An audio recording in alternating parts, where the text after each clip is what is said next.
It's race day here in the In the Pits News Truck Series, where tonight the stars of the In the Pits News Truck Series and Tyler Watermelon do battle in the desert as we head to Phoenix International Raceway, where we will host the Spooky Games 150. As always in the booth, Dawson Allen on the call. Joining me tonight will be Jonathan Canfield and Adam Kuhn. Adam is not here yet. He will be here. But John is, of course, here with me right now anyways. John, first off, welcome. Good evening, Dawson. Happy to be back with this league again. And, I missed most of last week, but I went back and watched the race and hope we're in for a little bit of a different treat this week. Last week was definitely a treat, but this week, short track, a lot can go down here in the desert, and we've seen races go green and races be caution fest in this league, so just waiting to see what we get here tonight.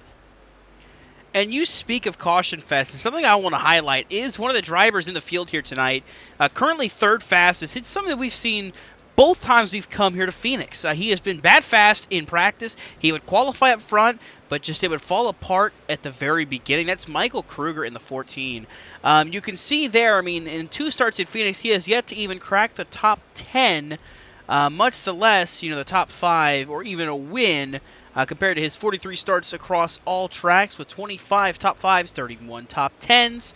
He has yet to finish on the lead lap at this racetrack, and it all stems back to the last 2 seasons, I should say. As you can see here in the JCTV replay, as we take a look back at some of the past runs that Michael Kruger has had here at Phoenix.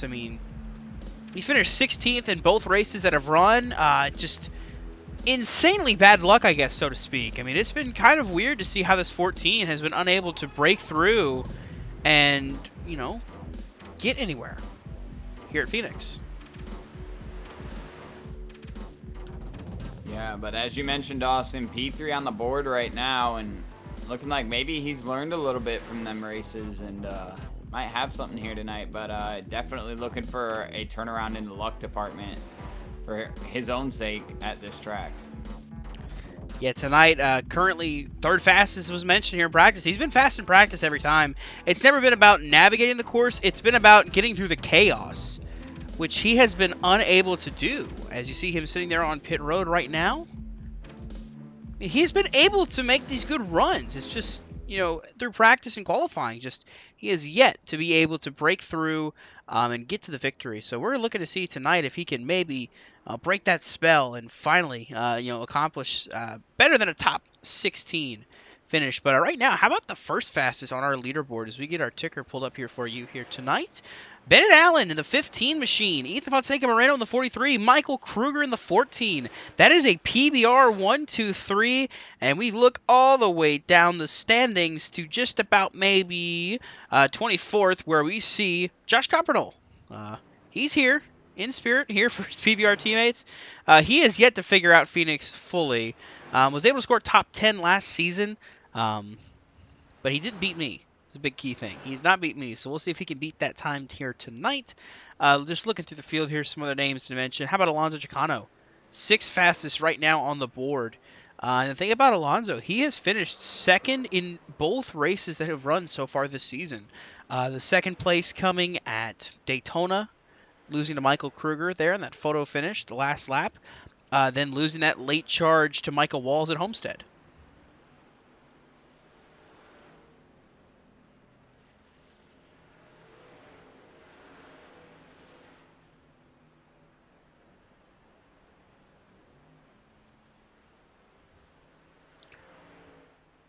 And it looks like Adam Kuhn has finally got it up to us here in the booth. Adam, welcome. Yeah, hey guys, I've been in here listening for the last couple minutes, and I just wanted to add on to the point that you made about Michael Kruger. He has been pretty motivated to get that ship righted here at Phoenix and get a pretty good result tonight. He's made a ton of practice laps this week, and I think he's gonna be fast tonight, Dawson. But it's just gonna be like you mentioned, getting it to the end and making it through the first stage, really. Yeah, I mean, that's the thing. The graphic we showed, I mean, he has not made it. The wrecks that we saw in that little lowlights package, the first wreck in Season 2 happening on lap 1, corner 2 of the race. And then that second accident, he actually started on the pole in Season 3, and had a good run going. Decided to pit after the early caution, which put him back in the chaos region right there, pretty much. And when Gabe Cazzola and David Duran made contact, it left him nowhere to go. So we're looking to see, if he can maybe rebound tonight and see if he can just put together a good run. That's going to be the big thing for Michael Kruger, because he's always had speed, at this track, in terms of practice and qualifying. It's just always been about, finishing the deal and getting something accomplished in the race. He just hasn't been able to fully do that yet.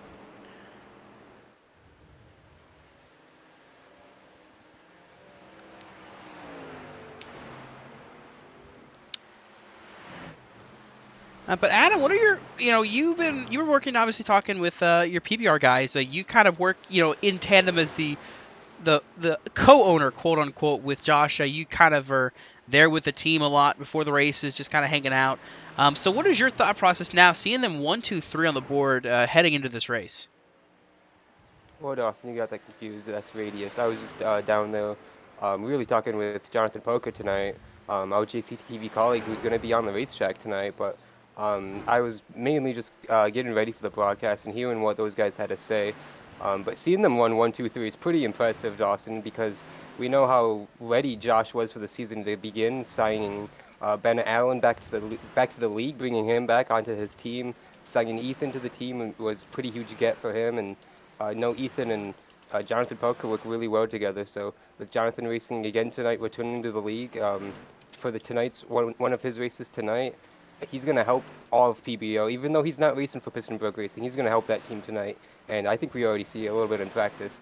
And I know those guys practiced a little bit this week, so they know, as did Radius. But PBO has been pretty determined since the checkered flag last week to get this race win tonight here.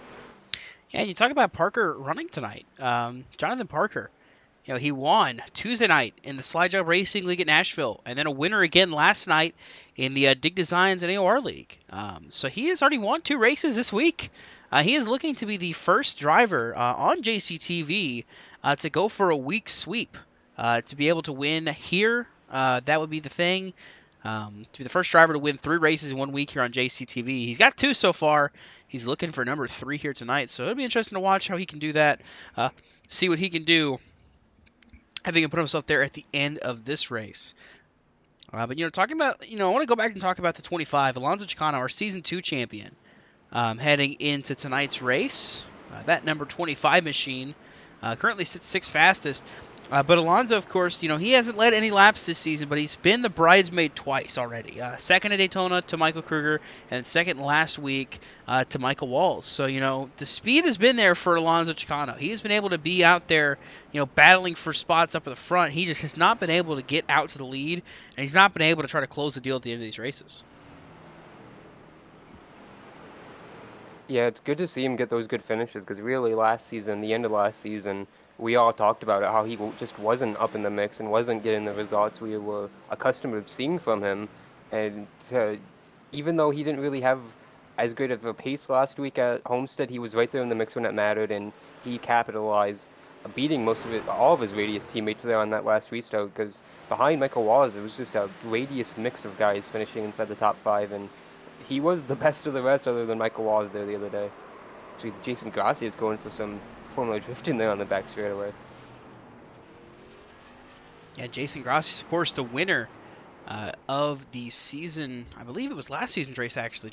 Gracias was able to score the victory, and I'll have to double check on that one, but I do believe it was in Season 2. Indeed, it was.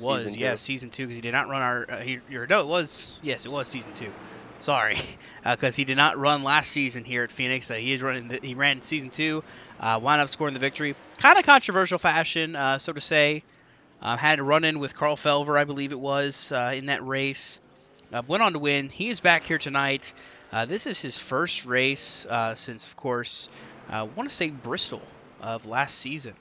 Was the last time he even... it looks like he even was close to starting a race. He ran Atlanta last season as well. Talladega. So it's his first time back since Bristol in Season 3. So good to see him back out here on track just kind of looking through the rest of the field, just seeing who else is kind of here. We got a good number of trucks here, 28 total. So far, 26 have taken a lap time. And sorry, Austin. Go ahead. Go ahead. Going back to what you mentioned with Alonso finishing second in both races this season, he also finished second to Jason Gracias. As you see a big pile up there on the backstretch, but Alonso finished second to Jason Gracias in that season 2 race here in Phoenix. Led 7 laps, and he did not race in this race last season, so his most recent race here in this league at Phoenix was a pretty good result. So he's gonna try and win that, of course, tonight and match his. Will continue his streak of top 2 finishes this year. About who else is in the top 5 on speed right now? Brett Bennett in the 47. Of course, first 2 races of the season, he was able to run, but he had some computer issues, was unable to finish those races, but he is looking to make start number 49 here tonight. Coming up on start number 50, tonight's race, Cameron Caldwell will be making his 50th career start here if he does take the green flag tonight. Of course, Cameron Caldwell, the winningest driver of all time in the Pits News Truck Series, 7 career wins. Then just behind him is Michael Kruger with 6. Alonso Chicano and Jonathan Parker both have 5 wins apiece. Gracias has 4. Then you've got a list of drivers who've got 3 wins. Looks like it's Justin Durand, Carl Felver, Alex Kerfan, Kyle Reuter, all scored 3 wins in their careers. Then Kyle Lamont, David Duran, and Joseph Lester, the guys that were able to get multiple wins. Excuse me. We've had 20 total winners. Michael Wall is our 20th different winner here in the Pits News Truck Series. Do you think we add to that number tonight, or do you think someone goes and ups their win counter already? It's hard to tell. I would have bet on a repeat winner last week at Homestead, and that wasn't the case. Another difficult track here tonight to break through for your first win. It's really going to come down to circumstance. Like, look at the top of the board right now. Bennett Allen and Ethan Fonseca Moreno 1-2. That's going to be great for them if they can go out here and get their first wins tonight. But they're going to have to battle each other. And, of course, third place, Michael Kruger, their teammate. So it's really anyone's race tonight, Dawson. I'm talking about Jonathan Parker. He's got 5 wins in his career just last season. So it's going to be a tall task for a new winner tonight. Yeah, if there's anybody we're kind of looking at to see if they might be able to do that, it is Brett Bennett. You know, just going to kind of watch him. Currently scored 5th right now in practice.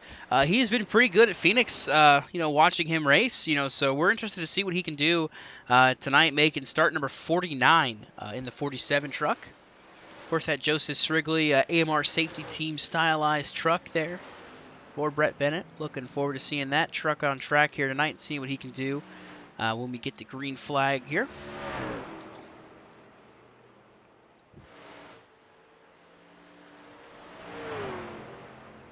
Kind of just looking back to see what we saw at Phoenix. Of course, Season 3 won by Dakota Knoll. Dominant fashion. 123 laps of 170 were led by that number 55 truck. But I don't see him here tonight, so we won't be able to see him try to go and back that up. And I've got to fact check you on that, Adam. You said that Alonso finished 2nd when he last raced here. No, Dakota Knoll was the runner-up in Season 2. Chicano brought it home 11th place, looks like 5 laps down.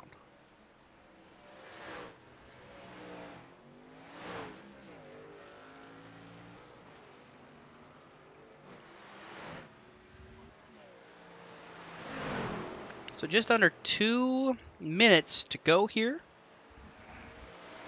Get things ready to fire off for tonight's race. It is still Bennett Allen at the top of the leaderboards right now. Last season, he was in the booth for this race. He was the one on the call when me and Josh were out there racing. I scored the 9th place finish. Josh brought it home 10th. So it looks like Bennett Allen's going to be much better odds of winning than we were last season. Josh currently 24th fastest as well. So obviously, if anybody's going to win the broadcaster battle, it's going to be that 15 truck as of right now. Well, does Jonathan Parker get included in that? I mean, maybe. I mean, maybe. We'll see about that. But right now, I mean, we can consider it. But He Bennett only gets has 5 races a year, Dawson. Bennett has produced a race. Parker has not yet, so we'll give the That's true. nod to Bennett over Parker here this time.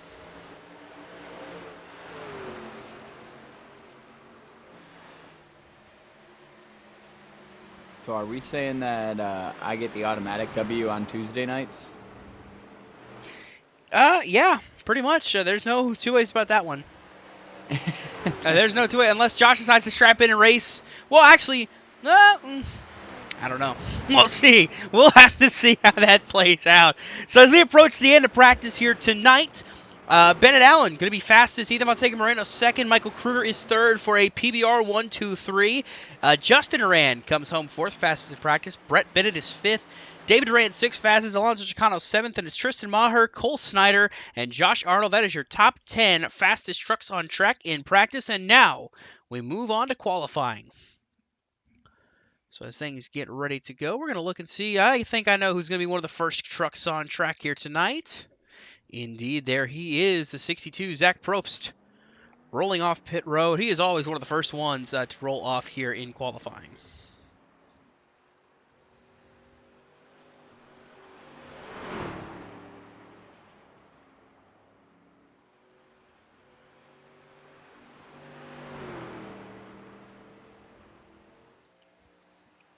See him weaving the truck down the back straightaway. Trying to see if he can get a little heat in the tires before he starts his qualifying run.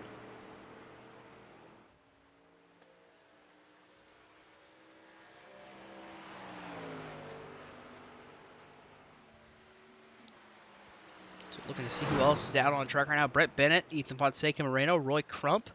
Looks like Nick Hapiak and Jason Gracias are out on their qualifying laps as well.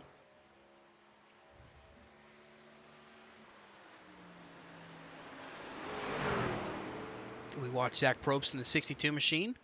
So Brett Bennett for now is your current pole sitter. Now it goes to Roy Crump. Then Ethan Fonseca Moreno slots in. There's Josh Copperdoll slot in as second fastest as Zach Probst goes fifth as Jason Gracias jumps to second. We're just calling it as it goes, at the very start of qualifying, it's like an auctioneer. For 1 second somebody gets first and then they drop down to fourth and they go to fifth and they go to sixth. That's just kind of how it goes. It's the nature of the beast in qualifying like this. I see Ethan Fonseca Moreno went slow. It looks like he might have had some issues, so he's not going to be able to set a second lap. Justin Duran had an issue as well, so he will not be able to set a second lap, I don't believe. You see Gracias is up to third, Bennett is second, Probst is fourth, Crump is fifth, and Crump looks like he had issues as well. He is slow down here on the apron looking around. Brett Bennett is on pit road after his third lap. Alonso Chicano goes second fastest. We go to Cameron Caldwell, who is on his second timed lap. To catch up and see what old Cameron Caldwell is doing, making career start number 50 here in the Pits News Truck Series. He will go a 27.259. That's going to put him up to ninth as Ethan Fonseca Moreno goes to the top of the board.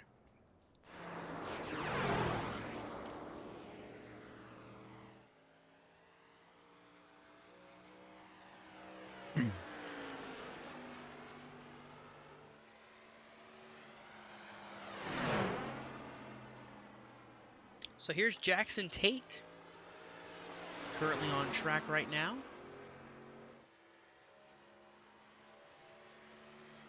Dawson, as all these drivers have put down a qualifying lap, I noticed one driver who snuck his way into the booth here has not put down a qualifying lap yet, but that would be that 81 of Jonathan Parker. I believe he snuck his way into this booth. Who let him in here? I thought we closed the door. I have my fire suit on, everything. I'm getting ready, but part of this deal was that I get to start from the back. I am giving myself a deal that me and Ethan made, so I am not going to put down a lap. But this should be a lot of fun. Alrighty, yeah, you're not going to put in a lap. You're going to be starting from the back. So what are your thoughts about this? Starting out back and trying to get ready, for how this race is going to run. It looks like it's going to be a sandwich with you and Moreno, as he currently sits as the pole sitter right now. Yeah, I don't know how this is going to go. This is 28 trucks, so I just got to probably just sit behind people until they burn their stuff up and then pass them. That's probably going to be my only way. I can call strategy a little different because I don't got to worry about stage points. those obviously don't matter to me. I'm not running for the championship, so I can call it a little differently and try and get track position maybe that way, depending on how cautions fall. Well, we'll see how it works for you. As right now, it looks like Michael Kruger is going to set his second time. It's not going to be faster, so he sits second on the board behind Ethan Fonseca Moreno. So PBR 1-2 right now. And looking to see where is Bennett Allen. He is 20th fastest. Josh Coppernoll 21st fastest, so that might have been a bit of a jinx on our end. You see Jeffrey Armistead, whoa, baby, sliding through turn 1 on his first lap.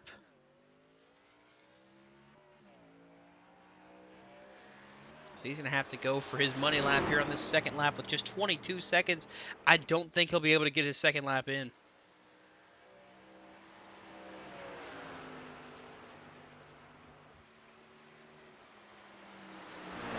David Duran shoots to 4th fastest at the last second as well.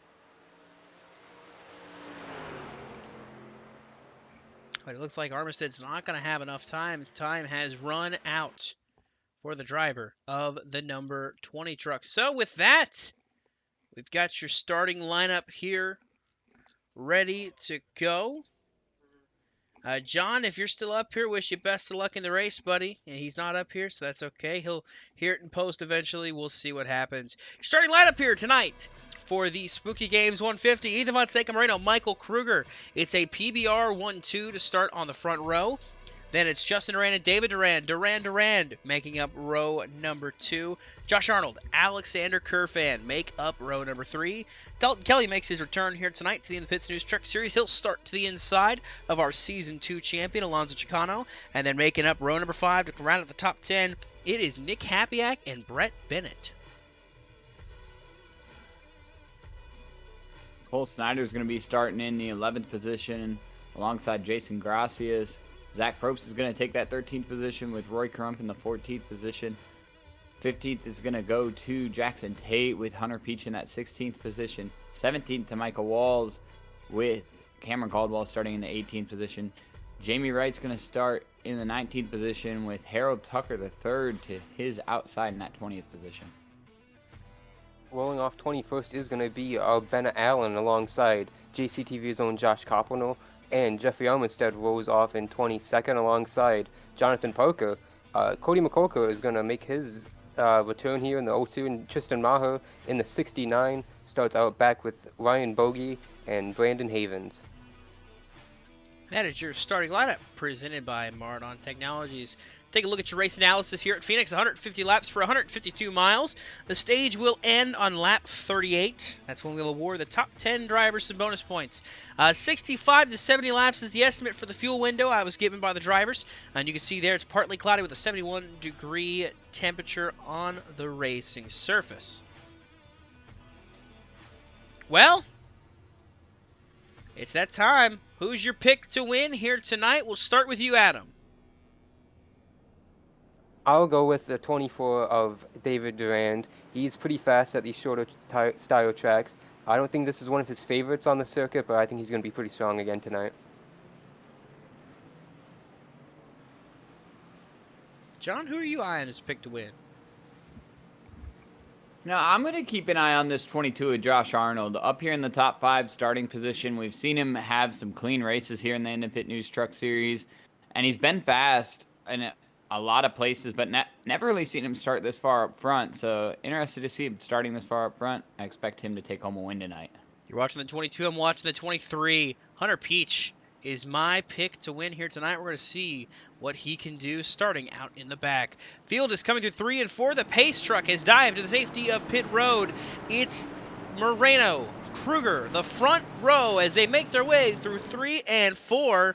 They're going to take the green flag. We are racing here at Phoenix.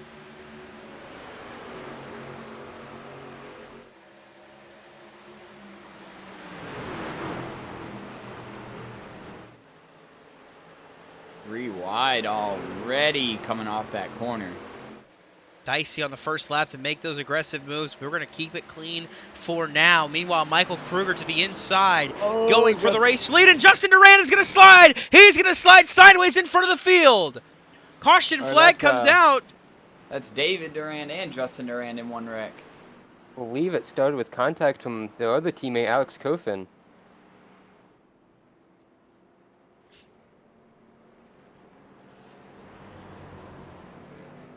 We can't even make it one lap at this racetrack, it seems, as we take a look at your JCTV replay.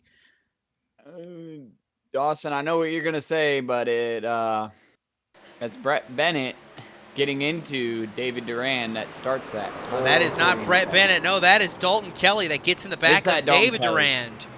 No, I'm yeah, mixing that up was numbers. I apologize. Yeah, that was David getting spun by Dalton Kelly. But what happened to Justin here after the fact? You see here, there's where David goes around. But then there, Justin gets contact from the 30. And you see the 30 gets hit by Josh Arnold. But the ability for all these drivers to keep it straight and keep it from getting worse than it could have been, that was impressive driving by them there. We're going to get a little on board with I'm going to Dalton Kelly. apologize to Brett Bennett again. My Trading Paints was not reading the right number on the door there. On board with Dalton Kelly here in this accident here on lap number 2. You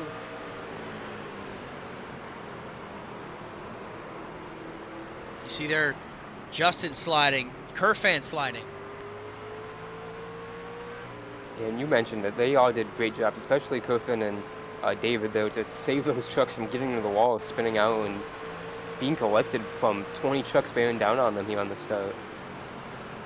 See, Kerfan just washes up, hits. Justin gets hit by Arnold. And who did he hit right here? I want to say he came close to hitting Happyak, but doesn't hit him. So we'll have to see how that played out for those drivers. But how about this, though? Michael Kruger, your race leader. I believe they're choosing this time. Indeed, they are. You see Kruger shot to the bottom. Moreno as well. Justin Durand up top, as is Josh Arnold. Alonso Chicano goes to the bottom there on the inside of row 3. To the outside is Nick Happyak. Then behind them is Dalton Kelly, Alex Kerfan. Then it's Cole Snyder and Brett Bennett. That is your top 10 as we get ready to go here after another early caution here at Phoenix. But this time, no casualties. Everybody spun, but they were able to recover and get back going. So a bit different than what we've seen in the past.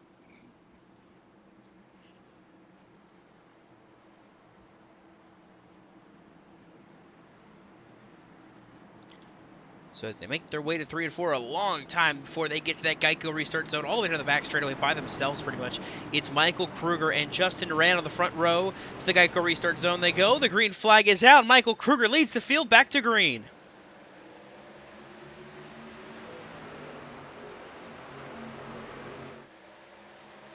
Well, they all fan out down that dog leg there, heading back into turn 1.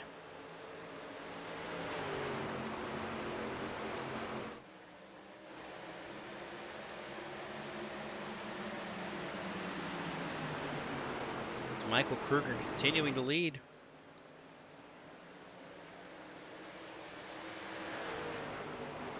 And you see everyone going below that dogleg here on the front straightaway.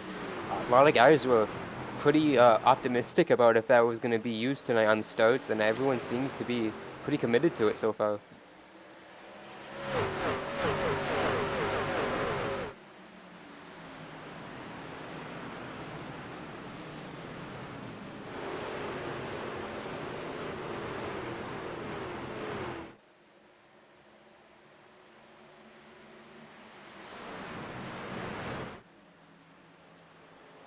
Appears to be mostly single file throughout the top 10. Zach Ropes appears to be trying to make a move on the 47 of Brett Bennett, but not able to make it stick through turns 1 and 2 that time. He's going to lunge into 3 and 4, but not have the space to do so. Bennett solidly holding on to the 9th spot, looking back in the background. Cameron Caldwell right there. To the outside, there's Jason Gracias in the 1. They're making their way through the field right now. Caldwell up 6 spots from the drop of the green flag. Bennett Allen's up 7 spots from the drop of the green as well. So they're making moves. You see Cam gets a little loose there, battling with that 1 of Jason Gracias, however, as they continue side by side here through 3 and 4. The 12 and the 1 do.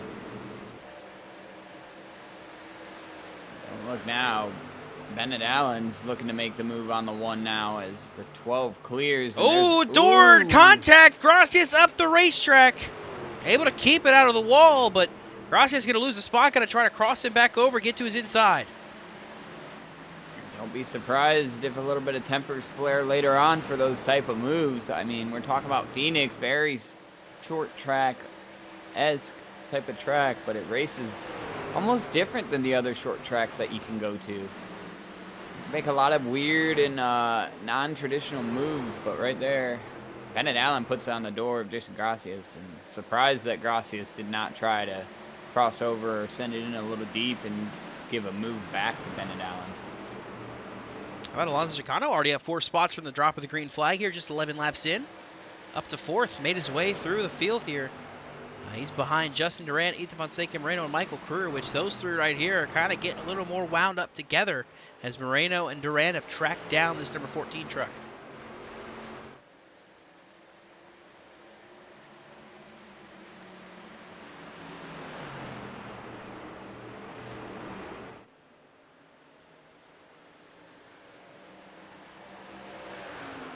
See, Ethan runs a lot lower line there through the dog leg than Michael Kruger, just getting a little bit different air on the front of that 43 than he's running, following him through these corners like this. And there he is, again, trying to paint that yellow line through turns 1 and 2.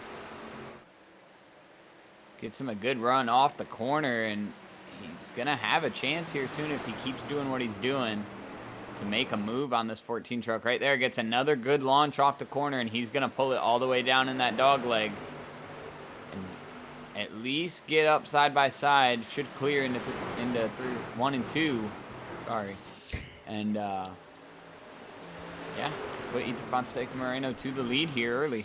Yeah, don't blame it. It used to be 3 and 4, but now has become 1 and 2. But talking about that 14 of Michael Kruger, highlighted at the start of the broadcast, he has just not had a good run of luck here at Phoenix. He's looking to turn the tides today. And so far, I mean, not to jinx him, but this is the farthest he has made it into a race at Phoenix across his 3 starts. Wrecked out at lap 1 in Season 2. And Season 3, he was wrecked out at lap 10, so he's made it to 15 so far. But that's, knocking on wood. There's still a long way to go. Justin Durant going to the inside here, peeking to the inside. Couldn't quite get there, and is not going to be able to make the move here for that second spot. But you see here, Alonso Chicano has pulled up with these guys. He is now in the mix here with his teammate Justin Durant, as well as Kruger and Moreno. He is running that top line. He's kind of running up high on entry and then cutting it down low. And that seems to be getting him a ton of speed to catch up to these guys and try to get up there to make some moves. Well, not far behind them, other trucks are catching right now, too, in the likes of the 22. Josh Arnold, he's closing up to these guys. That's also bringing Alex Kerfan right behind Josh Arnold. And the longer these guys battle up front, the closer and the more cars you're going to introduce to the battle.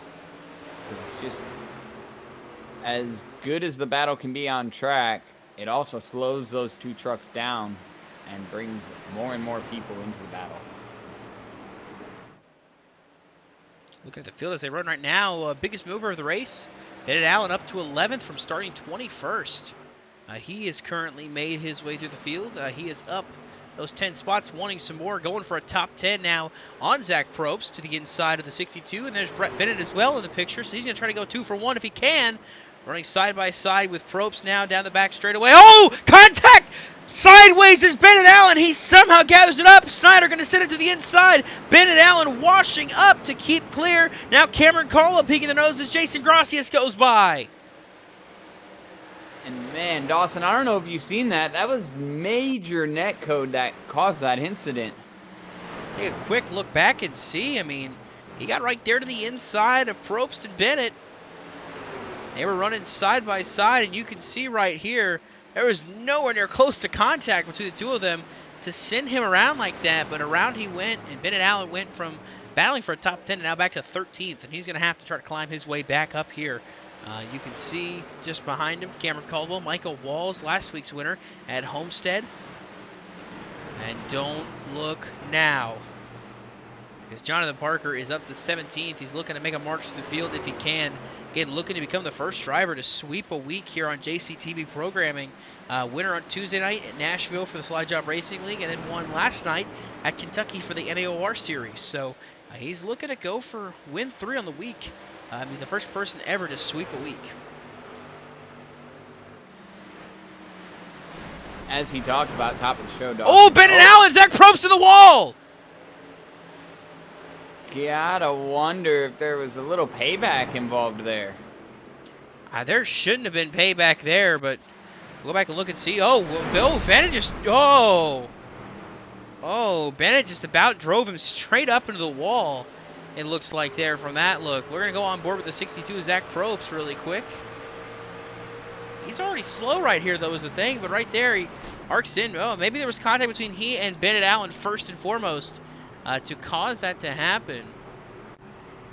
As you can see, Probst is pulling to pit lane. No shocker there. But up front, you can see Ethan Fonseca Moreno got a good gap now over Justin Durand in second. Alonso Chicano is up to third. Michael Kruger has faded back to fourth. We've got about 17 laps to go in the stage. Back to the point I was trying to make before we had a little bit of drama on the racetrack there. As mentioning, Jonathan Parker getting up through the field right now, but he talked to us before the race just a little bit about not being able to qualify and mentioning he's not here for stage points, so he gets to play strategy a little bit this race and gets to offset himself. So doing what he has to do now, not looking like he's in a big hurry to get past anybody, but just picking them off as they come to him. And so far doing it very well as he sits in the 14th position just behind Cameron Caldwell. Kind of watching the 15 of Bennett Allen just to see. He has been all over the place in this racetrack right now. You can see the side of that 15 is beat up. He is struggling massively. As he said, 19th, now going to go to 20th as Jamie Wright goes to the inside. Holding up the trucks behind him as well. Jackson Tate, Hunter Peach, Josh Coppernell right here in this mix as well. All kind of being held back by this 15. Yeah, we see the damage on the right side of that 15 truck after that contact with the wall and with Zach Probst. So no surprise there, as we see at the front of the field, pass for position, fourth place is up for grabs between Joshua Arnold taking that spot from Michael Kruger, but Kruger not trying to give it up hard here. Kruger fighting to the inside, Arnold to the outside of that 14 machine, and Mobil 1 Chevy Silverado there for Michael Kruger, some new colors for this week, but Josh Arnold is able to succeed and take away fourth spot. Now Nick Hapiak is right there, chomping at the bit of that 14 truck to go for a top 5. Another battle we got going on here as well. Brett Bennett, Cole Snyder have been side by side for the past couple laps, but it looks like Snyder will get the best of Bennett, so he will slot back to 10th with Michael Walls now coming to the inside, looking to go for some stage points here. Yeah, a series point leader after his win last week in Homestead. Trying to get those last couple points here on Brett Bennett. He's going to get to his inside here, maybe a little contact through turn 3 and 4. Going to slide up the track, and it's going to reel Jason Gracias into this fight. Michael Walls trying to get by and get to that 10th spot, go for some stage points. Alonso Chicano, second in points, is currently third on the racetrack.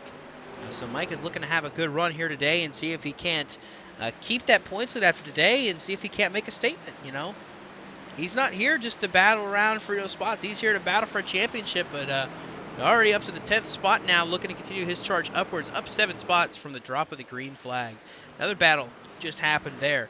Looks like Michael Kruger's able to hold off Nick Hapiak. Hapiak had a good charge at him, couldn't quite clear him.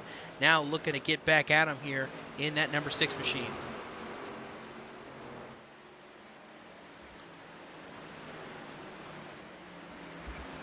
Which I don't know if this was intentional or not. I mean, the decals are there for that 6 truck, but he is not driving Ford like he usually does. He is actually driving a Toyota Tundra in this race, is Hapiak, which is kind of different. Normally, we see him donning that blue oval. This time he traded it in for that whatever shape you want to call the Toyota logo.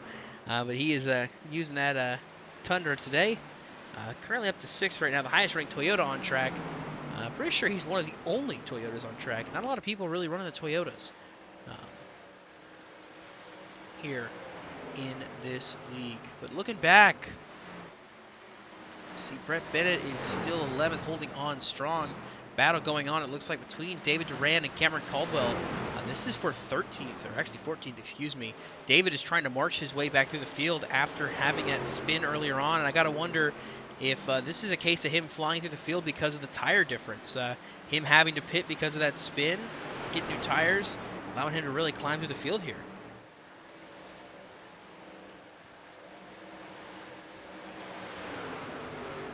Just up the road from him is going to be that 81 truck, who is now getting ready to make the move on Brett Bennett for the 11th spot here. Not able to get it done this time, but still just a slow climb for Jonathan Parker. But guy talking about he doesn't need stage points. He's really close to being in position for stage points. I think more so he's trying to get up towards the front so he can set himself up for after the stage finish, where he can start going for positions, up at the front of the field and go for a track position later on in this race. That's what he's going for right now. So coming up on 6 laps to go in the stage, I mean, he's just looking to see if he can improve. You see them fanning out in the background. Somebody got the wall back in the back. It might have been the 69 of Tristan Maher. But they all kind of fan out back in the background. But up ahead, up front, Ethan Von Saken-Moreno holding a healthy half a second lead now, 0.6 of a second lead over Justin Durand. He has got a good gap to Alonso Chicano right now in third. The closest battle really is for 5th between Hapiak and Kruger. Outside of this here, Alex Kerfan is slow. Looks like Kerfan might have had an issue. He got the wall pretty good there in that number 30 truck. Quickly look back. This is coming through turn 2. You see he just overshoots it and bam, into the outside wall. Somehow able to keep it straightened up. But that's going to drop him to the 10th spot. So he is the last spot for points here in this stage. We cross the stripe next time. It will be 4 laps to go.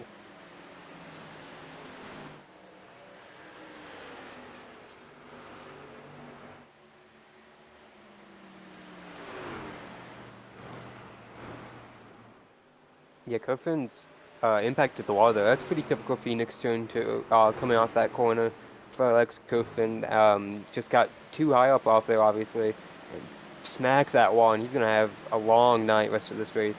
He's lucky to just recover into the 10th position where he is now to maybe steal a stage point. Where he was earlier on, he was going to have a lot more coming his way, of course.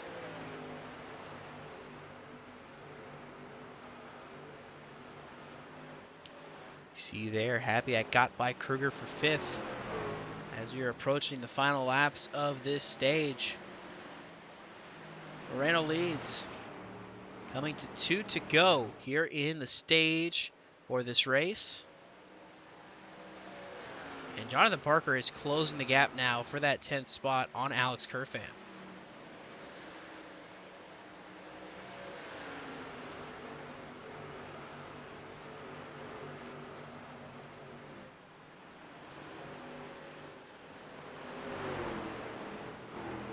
Parker gets to his inside. See if he can't make this pass through 3 and 4. He's looking to go for it if he can. However, it's the final lap of the stage. Ethan Von Saken-Moreno with a 1.1 second gap over Justin Durand. Alonso Chicano is 3rd. And then Josh Arnold back there in 4th. Really no spots up for contention too much, it looks like. The most is going to be is if they can have a battle for 10th coming to the line. But through 3 and 4, Ethan Von Saken-Moreno is going to win your stage here tonight here at Phoenix. And just looking back really quick, it looks like it's going to be Jonathan Parker stealing that final stage points away from all the other drivers that were looking to get it here tonight. So we'll take a look at your stage results here. Ethan Von Saken-Moreno scores at the top. Justin Durand 2nd. Alonso Chicano 3rd. Josh Arnold 4th. And Nick Hapiak brings it home 5th in the stage. That's Michael Kruger. Dalton Kelly making his start here after missing last week at home stage. Finishes 7th in the stage. Michael Walls, last week's winner, brings it home 8th. Cole Snyder was 9th. And, of course, Jonathan Parker rounding out your top 10.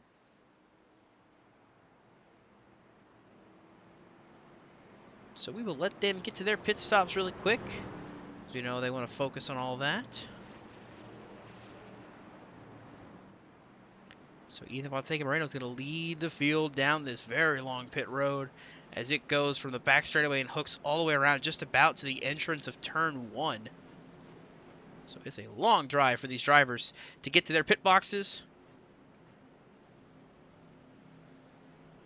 Driving by all the pit boards all the drivers use.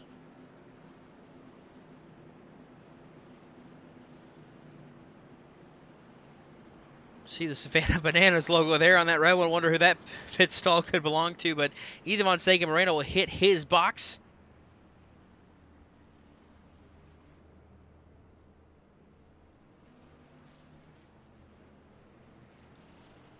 Everybody making their first stop of the race here tonight.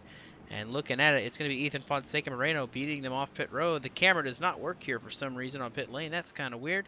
Ethan Fonseca Moreno, though, winning here race off pit road, holding on to the race lead. It was Justin Duran in second, Alonso Chicano in third, Josh Arnold, Nick Hapiak. The top five stays the same. Michael Kruger, Dalton Kelly, Michael Walls, Cole Snyder, Jonathan Parker. So no change to the top 10 period here. John, what do you say we dial up our stage winner, Ethan Fonseca Moreno here?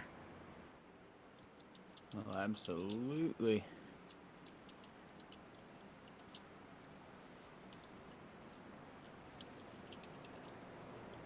Hey, Ethan, it's the boys in the booth. You got a copy? Hey, yes, I do. Well, we see you get off to a hot start here and get that stage win early on here. How's the race going for you out there? And how are you going to tackle this next later half of the race? Yeah, it's honestly, truck feels really good right now. I'm just trying to conserve my tires and try to stay ahead of these guys, hopefully for this restart. It's looking like in the long run that I'm faster than the guys that are behind me. So, yeah, I mean, my main goal is to keep this track position right here and try to pull away from these guys after like maybe 30 laps once the tires wear off. All right, well, you're doing a great job out there, buddy. Keep it up. You're much overdue for a really solid finish, but not only that, a win. So let's see if you can get it done here tonight. Oh, thanks, guys.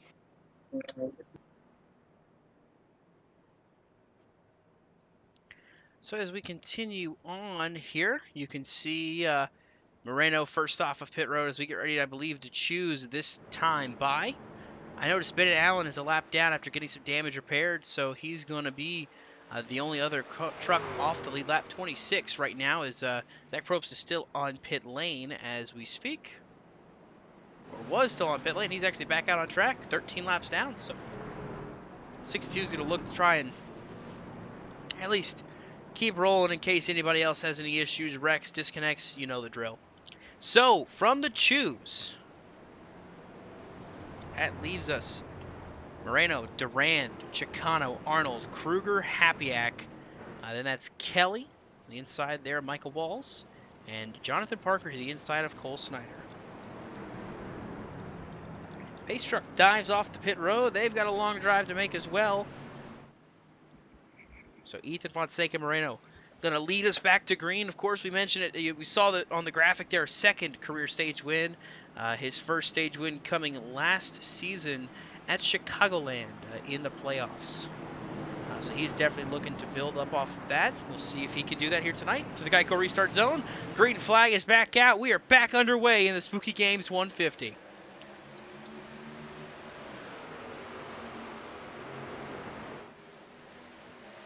Moreno with a good jump here on the field as Chicano goes to second. Michael Kruger going to follow him as well, going for that second spot. They make their way down the back straightaway for the first time here off the restart on fresh tires. Jonathan Parker looks like he's going to make a move for the sixth position. Trying to get around. It was Dalton Kelly now with everybody fanning out. Nick Hapiak's to his inside. So Cameron Caldwell's at the bottom of 3 wide with Cole Snyder and David Duran is trying to work the outside, trying to pick up some spots. Michael Walls trying to find a way in there on the outside in front of David Duran. It's a traffic jam back here as they battle from 6th, make it 7th on back between Parker and Hapiak. The top 6, however, got in single file already and trying to break away.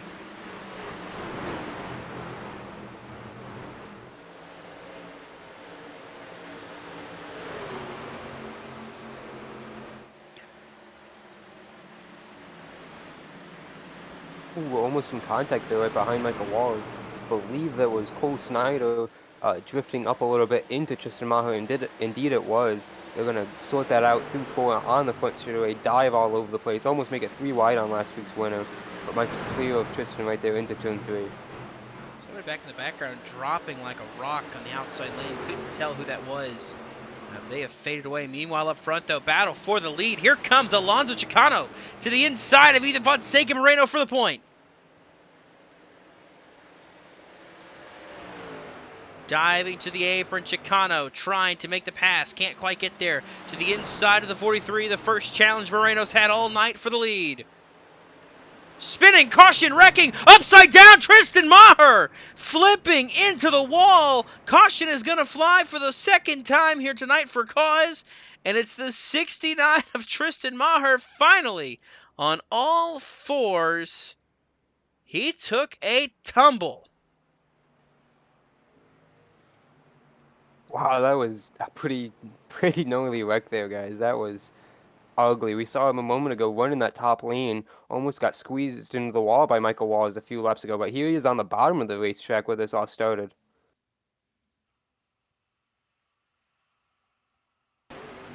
He's on the bottom. You see, oh, Cole Snyder got hooked by Michael Walls, and Maher just unintentional victim there.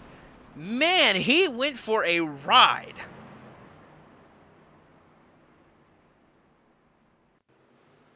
We're going to watch from the entry camera to turn 1 here, because that was a hit. See the field coming through here. Right here in the background, you see Snyder wasn't clear, and right there, up and over goes the 69 of Tristan Maher. And now we're right on board.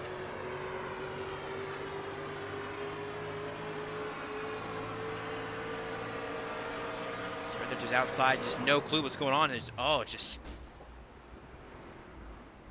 throws him for a loop. Important note with this caution here, guys. We talked about Bennett Allen going a lap down there to fix some damage. Well, Bennett Allen just received lucky dog, and he gets his lap back right here with this caution. Just look at that replay again. It looks like Snyder tried to clear, thought he was clear up top, was not clear.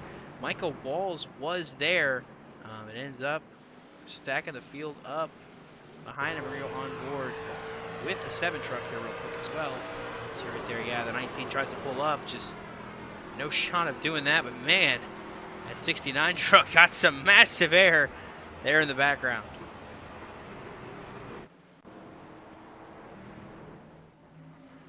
But the important note to make is that Alonso Chicano was credited as the race leader at the moment of caution. So he will take the race lead away from Ethan Fonseca Moreno.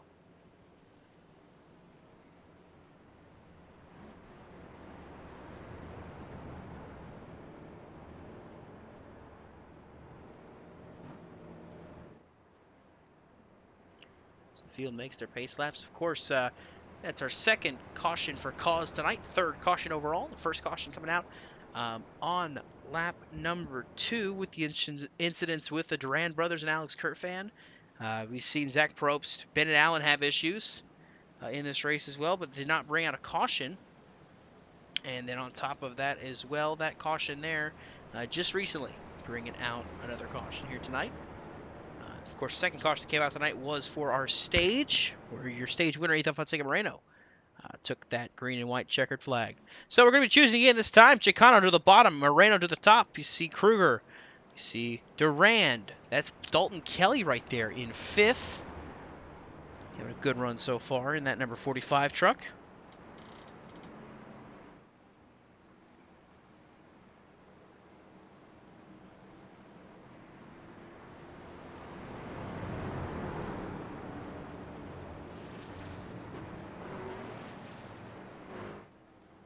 So the field will wind back up here. You see the pace truck will dive to pit road, leaving the field in the hands of that 25 of Alonso Chicano as they make their way down the back straightaway here. Getting ready to go back green. It's going to be 98 laps to go when we take the green flag. So if that window's right, we're looking at just one stop to get us to the end of this race. So Wonder, when that window opens, will we have some drivers come earlier, or will we have some drivers try to stay out as long as they can? The Geico restart zone. Chicano mashes the gas pedal. The green flag is back out. We are back underway. And Ethan Moreno with a good jump. He was able to jump to that bottom lane after the start-finish line and chop off some of that dogleg himself, and he is easily clear for that second position, trying to chase back down Alonso for the lead. Talk about a good restart. How about some bad restarts? David Durand, Michael Kruger, unable to make up spots, instead dropping. Kruger dropped all the way out of the top 12, the 13th. David Durand continuing to drop. As they continue to swap positions here, though. Chicano maintains the lead. How about the battle for third? Here comes Dalton Kelly to the inside. Arnold battling Parker for 5th in the background as well here, while Moreno's trying to get up there and make the move on Chicano for the lead. Kruger in a 3 wide, around goes Kruger! Kerfan hard to the outside wall! Caution flag is going to fly. Alex Kerfan is backwards. But just like that, Michael Kruger once again caught up in a mess here at Phoenix. Well, he's going to be pretty happy. He only got pinballed into Kerfan there, and Kerfan got the brunt of the damage, but what a tough night for Alex. He saw him get in the wall early off turn 2, and his night's just gone downhill completely since then, losing out on stage points and now being involved in this. But Jamie Wright missed the bottom there, hits Kruger into Kerfan. And around goes the 30, but yeah, I mean, Kruger restarted there third. Inside row 2. Yet still, he wound up all the way back there with this big gap of trucks here. What it looked like, if I saw right on the restart, he went to the apron and he tried to make it work, but he got put down on that apron there entering turn 1, so he really had to just give up all those spots. He had no chance of really going for anything, so he had to lose a ton of spots on that restart.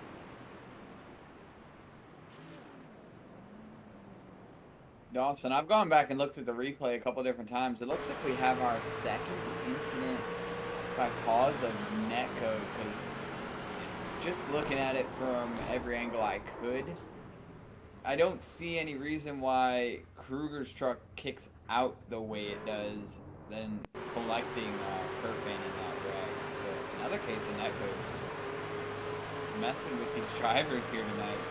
Netcode being the third beast of iRacing, other than the drivers themselves. So, and again, netcode claims another accident.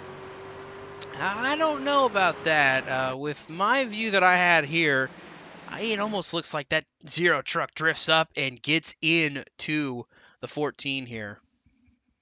We'll double check and see here. Yes, Dawson. What I'm referring to is the contact was made up at the left front tire, but it looks like netcode made contact at the left rear tire, kicking Kruger's back end out. Gotcha. Well, anyways, we have another caution. 4th tonight. 3rd for cause. Chicano continues to lead. Moreno is 2nd. Justin Durand 3rd. Dalton Kelly is 4th as they get 2 to go this time at the stripe. And again, we talked about it, when he would start making his way through the field. And he's now up to 5th. Jonathan Parker. He's already back up here, ready to battle for the lead.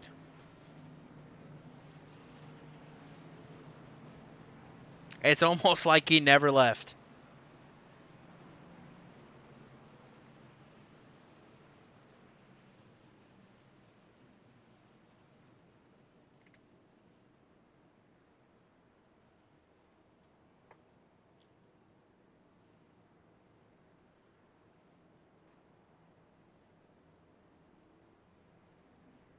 So as the field makes their way down the back straightaway, we'll be getting the 1 to green this time by.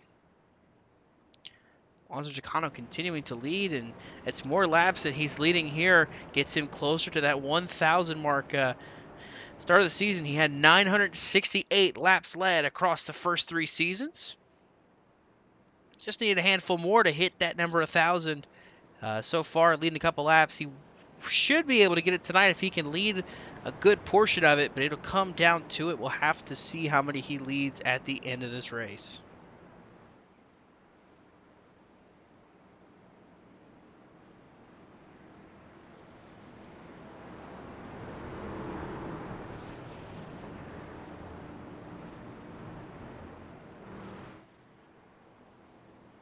So as the field gets ready to go back racing,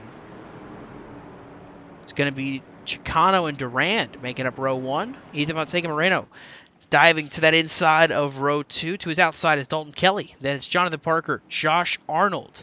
There you see Cameron Caldwell, Nick Hapiak, Brett Bennett, David Durand. That is the top 10 as they make their way towards the Geico restart zone. It will be the 25 of Alonso Chicano. He will lead us back to the green flag here, racing once more at Phoenix.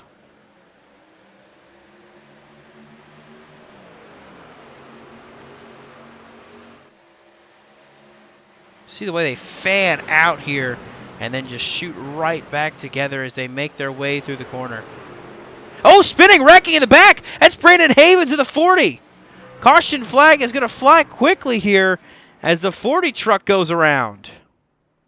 And I believe Jamie Wright once again got collected involved in this one. Nowhere to go, it looked like, from that view. And the front of the Zero had even more damage on it. And we see Zach Probst back on pit road as well.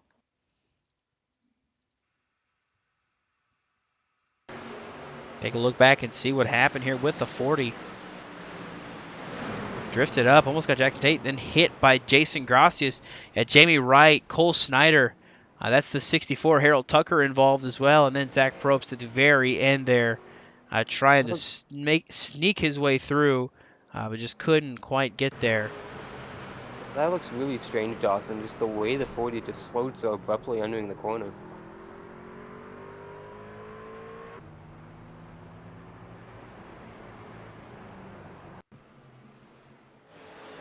Yeah, he just slowed up and hit by Gracias, and then the rest of them piling in. I see Zach Probst has left the session after that one. So he is now officially out of the race. Can't say I don't blame him. But he is now no longer in this race. But I see some split strategies for drivers diving to pit road. It looks like Dalton Kelly, Cole Snyder on pit road, obviously. Dalton Kelly is on pit road, Jason Gracias.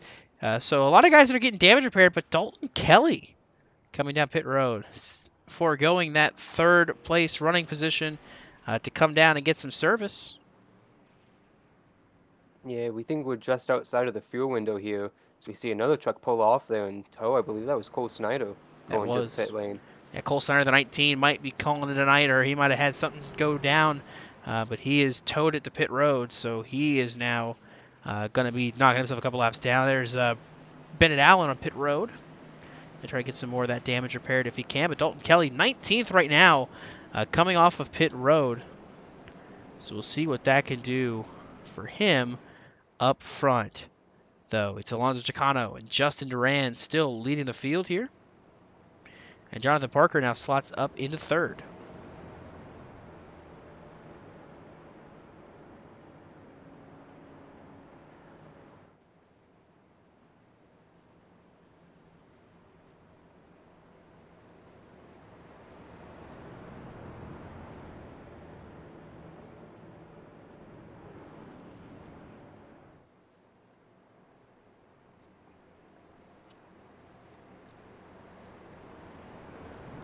So as they navigate their way through 3 and 4, or through 1 and 2, I just made the same mistake that we saw earlier, Jonathan made earlier. But yeah, through 1 and 2 they go, heading down the back straightaway. We 1 to green this time. We will be choosing at the line.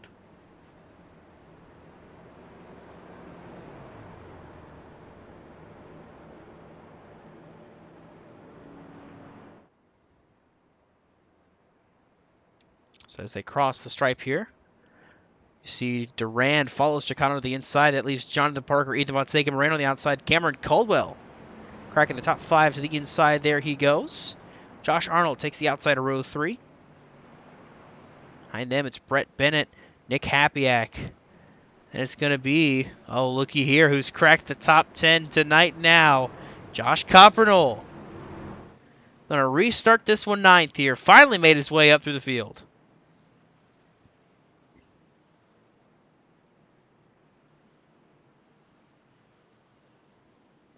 We'll see what he can do up here in the mix with all the rest of these drivers. It's Jeffrey Armistead behind him. There's Michael Walls in the background as well. Back up in what is now 13th for that 7 truck. See if he can't try to rebound after his run-in earlier. Field, though, coming down the back straightaway behind the 25 of Alonso Chicano and the 81 of Jonathan Parker. The 2 most recent champions of the league as they make their way through 3 and 4 towards the Geico restart zone. The green flag is back out. We're back racing here in the Spooky Games 150.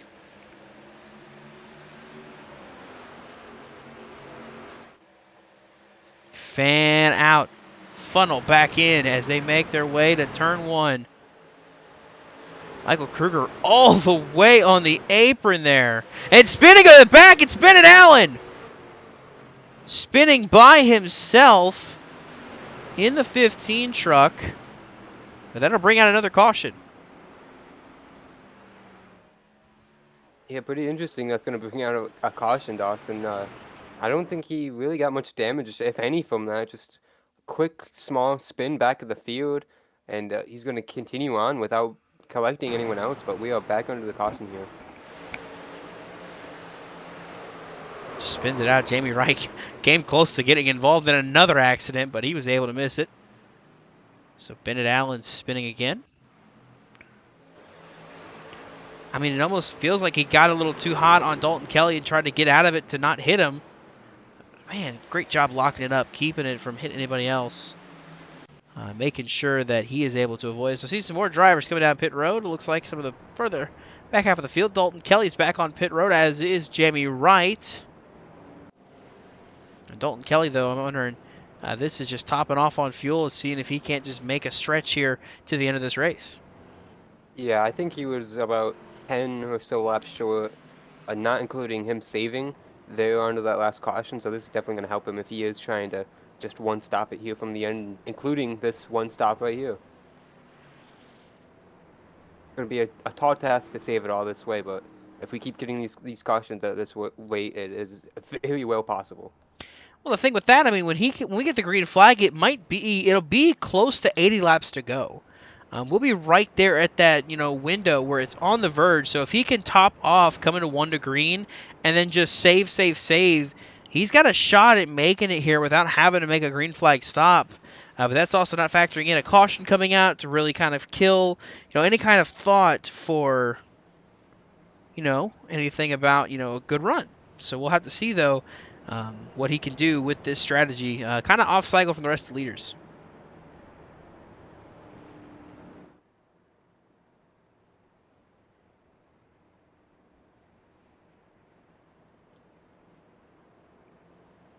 So it will be 2 to green.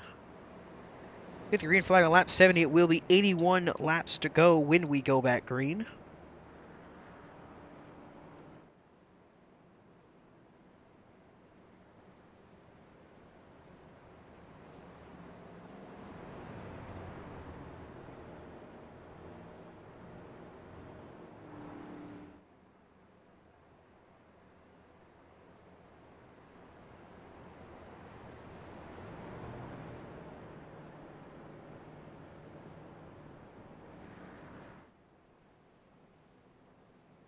If there's someone that's okay with these cautions continuing to come out, I'd have to imagine it's the driver of that number 25, Alonso Chicano, just letting this keep going, Keep pacing, keep having cautions, keep letting this race just, run as long as it can. I mean, I'm sure he's pretty fun, well, and happy with it.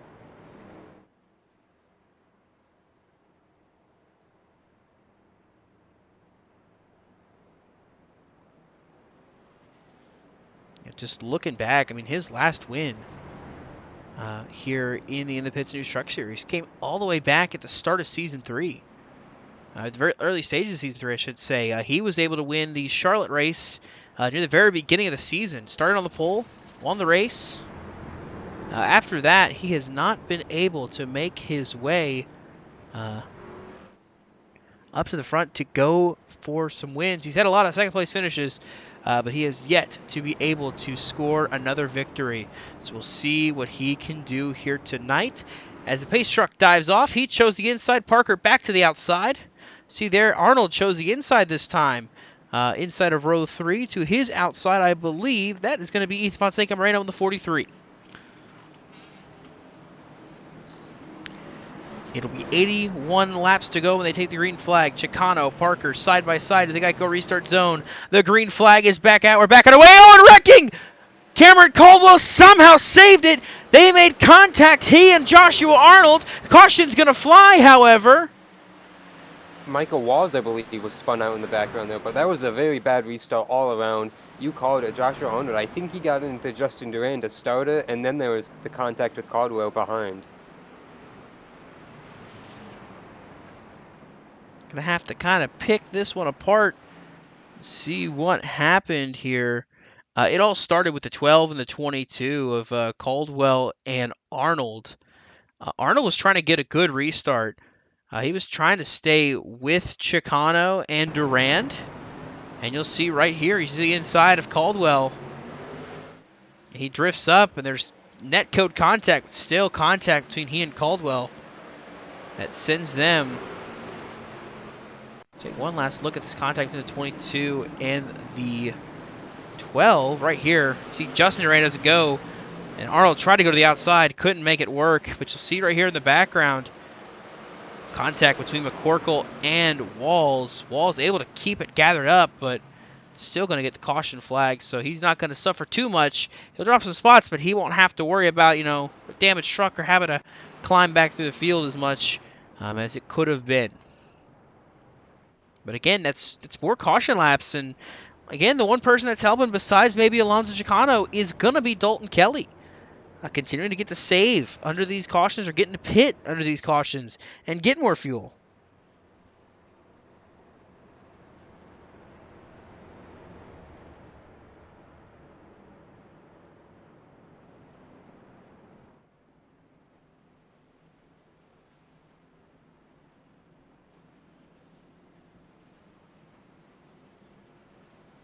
Jonathan Parker is going to be the first one of those to lead them down pit road on this caution flag. Good amount of trucks coming down pit road this time. A lot of them electing to come down and get service. Well, Dawson, would we say from the fuel window was about 80 laps, and we are within that now. It's about 65 to 70 is what I was told by some of the drivers. So they're right there in it. They're right there on the money. It's just short of it then, if it's 70 laps. Yeah, just short of it, but it's still close enough to where some of these drivers are willing to take this risk and pull it down pit road and just, see if they can't make it to the end. So right now, it looks like as they run, Dalton Kelly's up to 11th. Now, Jason Gracias recently off of pit road is currently 12th.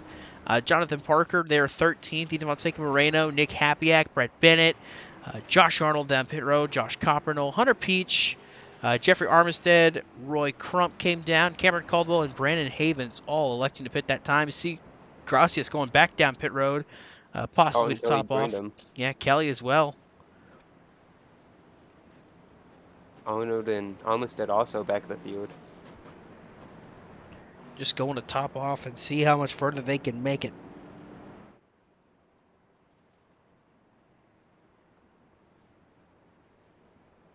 Choosing this time, Chicano to the bottom. Cody McCorkle there, third in the inside lane. Michael Kruger back up here in the top 10. Gonna have a shot here in the later runnings of it.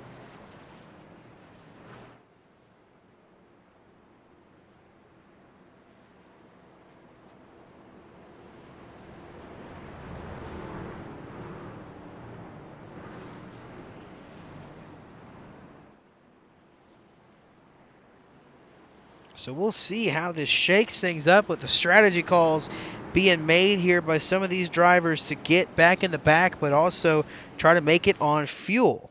We'll see how they can manage it.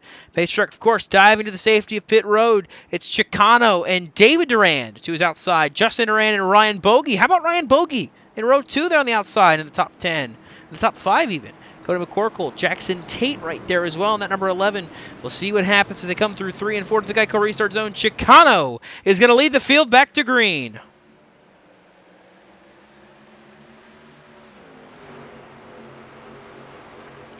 Chicano trying to pull away. Here's the Durand brothers now side by side for second. Kruger this time made the apron work, able to pick up some spots. But back in the background, I see Cameron Caldwell. Oh, spinning. Oh, no! It's Josh Coppernol around in the number 42 machine. And the caution will fly again. He may be the caution, and he may be spun out, and he may be at the back of the field, Dawson. But he did not get T-boned right there, and he got pretty close a couple times to having a passenger in his seat pretty much right there, sitting broadside at the exit of 2 and 2. Taking a look at your JCTV replay for the JCTV caution from the JCTV truck. Cameron Caldwell tried to get to the inside. Oh, there might have been a little help there from Cameron Caldwell.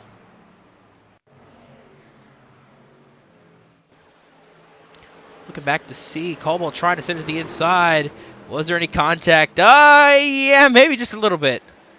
So Caldwell sends Josh Coppernol in.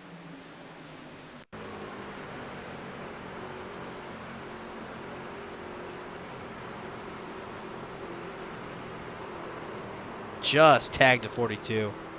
Yeah, you mentioned it, Adam. He was lucky. He was only just turned around and not hit anybody else.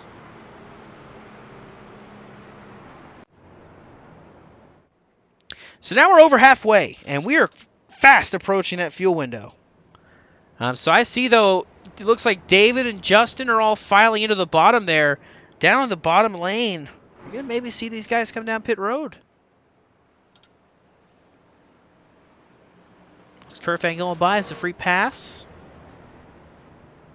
No, they will stay out another lap.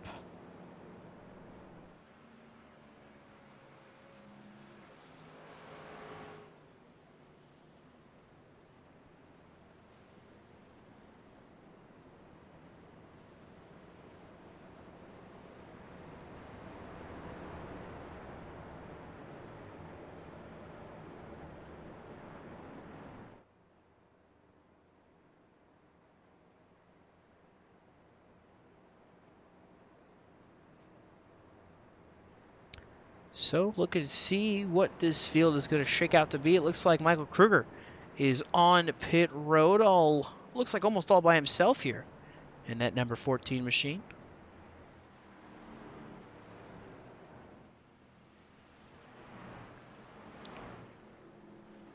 I believe that's Josh Coppernol just behind him pulling off as well. So we'll see how this pans out for them. Obviously, now it's coming down to a matter of just fuel window, the fuel strategy on who can make it last and who can make it to the end of this one. Another truck we saw pulling off pit road there. I want to give a shout out to him. Ryan Bogey in the 21. He wasn't sure if he was going to race tonight, and then in the last couple minutes he said he was. But then he emphasized, I'll just be a starting park. I don't think I'm going to do that great tonight. Here we are past halfway, and he's still rolling on the racetrack. Still on the lead lap, too, at that. Back of the field, they're just coming down pit road to top off with him for some fuel. So we'll see how this 21 truck's going to do here the rest of the second half of the race. See if he's committed to the full race, Dawson. And our Michigan winner from last season, let's see if he can improve from this 23rd position right now.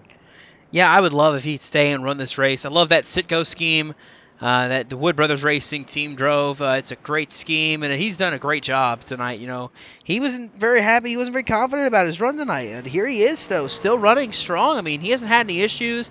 He's not been a part of any cautions. I mean, he is just flat out, been out there and, kicking butt, taking names. So it's been crucial to see that 21 truck out here. Of course, our Season 2 winner from Michigan, or Season 3 winner from Michigan, excuse me, last season out here tonight. Chicano, David Durand, still your front row. This time in row 2, it's Justin Durand and the 2 of Cody McCorkle. Jonathan Parker is back up to 5th with Jackson Tate to his outside. Brett Bennett, Nick Hapiak, Ethan Fonseca Moreno, Cameron Caldwell, the top 10 as they make their way through the turn to the Geico restart zone. The green flag is back out, back racing here at Phoenix. Chicano with another good jump.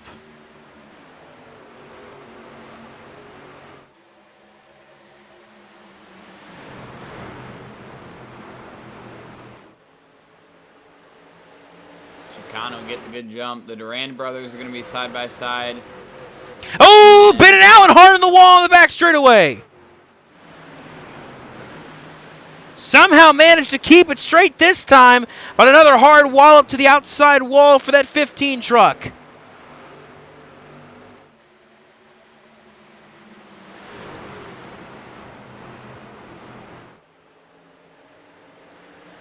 Back up front, yeah, sorry, Jonathan, but David Durand is searching lines around this racetrack to get around Alonso Chicano. Jonathan Parker making a move to the inside of Cody McCorkle. This is for 4th. Here comes the 81 truck back up to the front.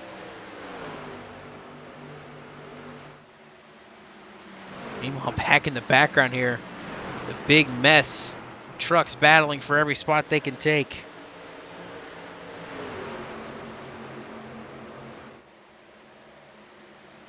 Cameron Caldwell battling with Michael Walls and Nick Hapiak on the outside of the top 10 just about. But up front, here comes David Durand. I mean, he was spun on lap 2. Spun out by the 45 of Dalton Kelly. Now back in the picture for the race lead here.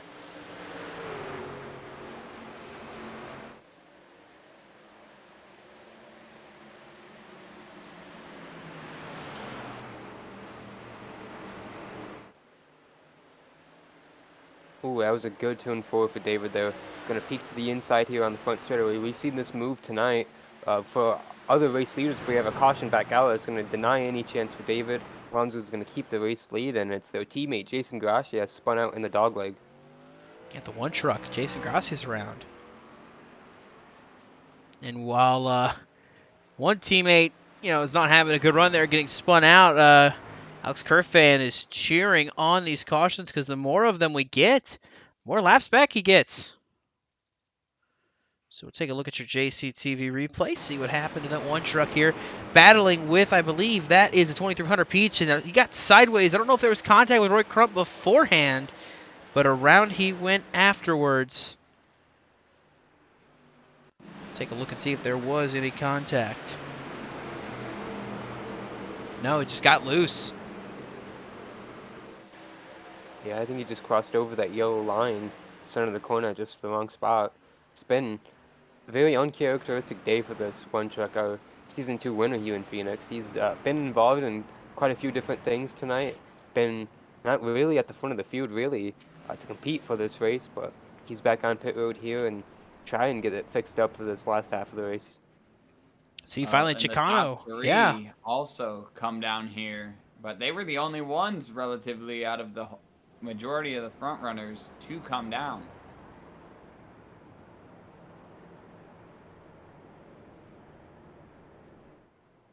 Now look who is leading. He has made his way to the top from the bottom.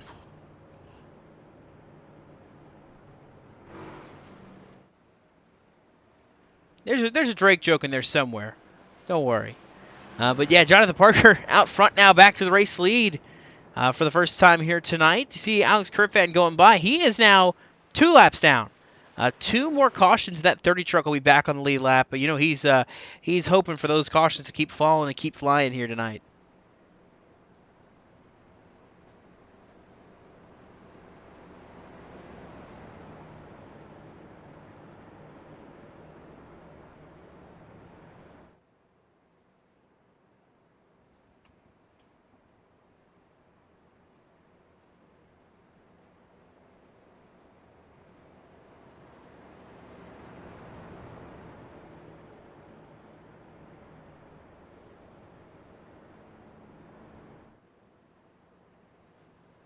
So Parker leading the field here. It's Jackson Tate in second, having a good run here tonight for that number 11 machine. I believe, I'm trying to look and see if this is his first start here in the league, and I do believe it is. I did not see him anywhere in any of the roster stuff for anything. I haven't been able to find him here on our roster list yet, so I do believe this is the first start for the driver of the number 11.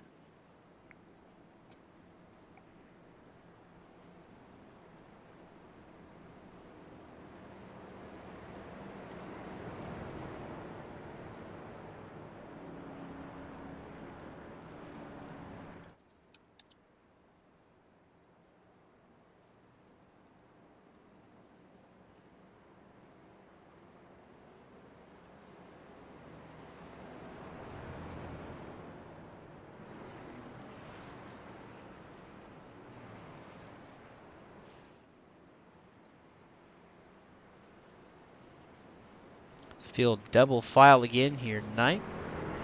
Parker, Tate make up row number 1.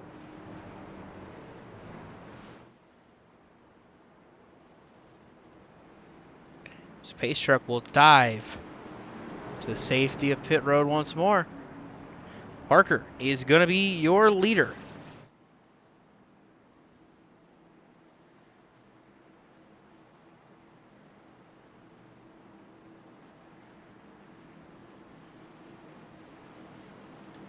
McCorkle, how about Bennett there? Brett Bennett in 4th. Ethan Fonseca Moreno makes up the top 5.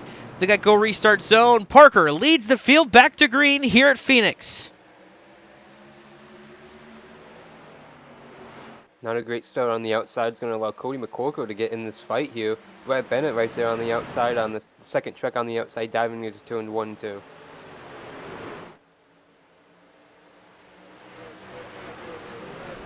Oh, hitting the wall there in the background. Just a little bit, though, not too much. Able to keep it straight, everybody is. But Hunter Peach dropping on the outside lane. I believe that was the one who got the wall in that 23 truck. As you see him continue to fan out here up front.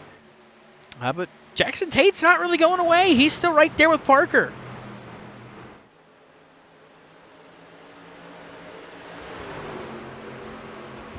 And I don't want to jinx it, but Brett hasn't had any connection issues yet tonight. Currently up to the 3rd spot. I saw Coppernoll in the background. Had to wheel it on the back straightaway to not spin it out there. He is fighting that truck like crazy. But Brett Bennett currently running 3rd. Nick Hapiak right there with him. Ooh, Michael Walls almost got into Ethan Fonseca Moreno there in the background. Nick Hapiak doing a good job right there, just ahead of these guys as those two were tight on each other through turns 1 and 2. Ethan Moreno and Michael Walls, 2 good buddies there. Racing used to be teammates, and as McCorkle is going to slide up through the exit of turn 4, it's going to force those guys 3 wide. Pretty hairy there down the front straight. They get it sorted out though for the time being. But back to your comment on Brett Bennett, Dawson. He was on Fastlane this week, and as you well know, he got an upgraded computer this week, so he is going to be very hopeful he does not have blue screen issue again tonight. Yeah, had some issues there. Brian Haynes, of course, from Mardon PC, hooked him up, got him a new computer back out to him, got the situation hopefully fixed for now. Brian, always a great guy to deal with any kind of issues you have whatsoever. He's always great. So hit him up if you need a new PC or need some help, working on your old PC. Because everything you see on JCTV is powered by a Mardon PC. Right now, though, Jonathan Parker leading the way here. No shocker there when I say that. It shouldn't come as a surprise to anybody hearing that phrase. Jonathan Parker leading here on JCTV. So as we get ready to go to a quick side-by-side break, it's Jonathan Parker, Jackson Tate, Brett Bennett, Nick Hapiak, and Cameron Caldwell. They are the top 5 as they run right now. We approach lap number 95, coming up on just about 55. Making 56 laps to go here in this race. Don't go anywhere. We're taking on a JCTV side-by-side break.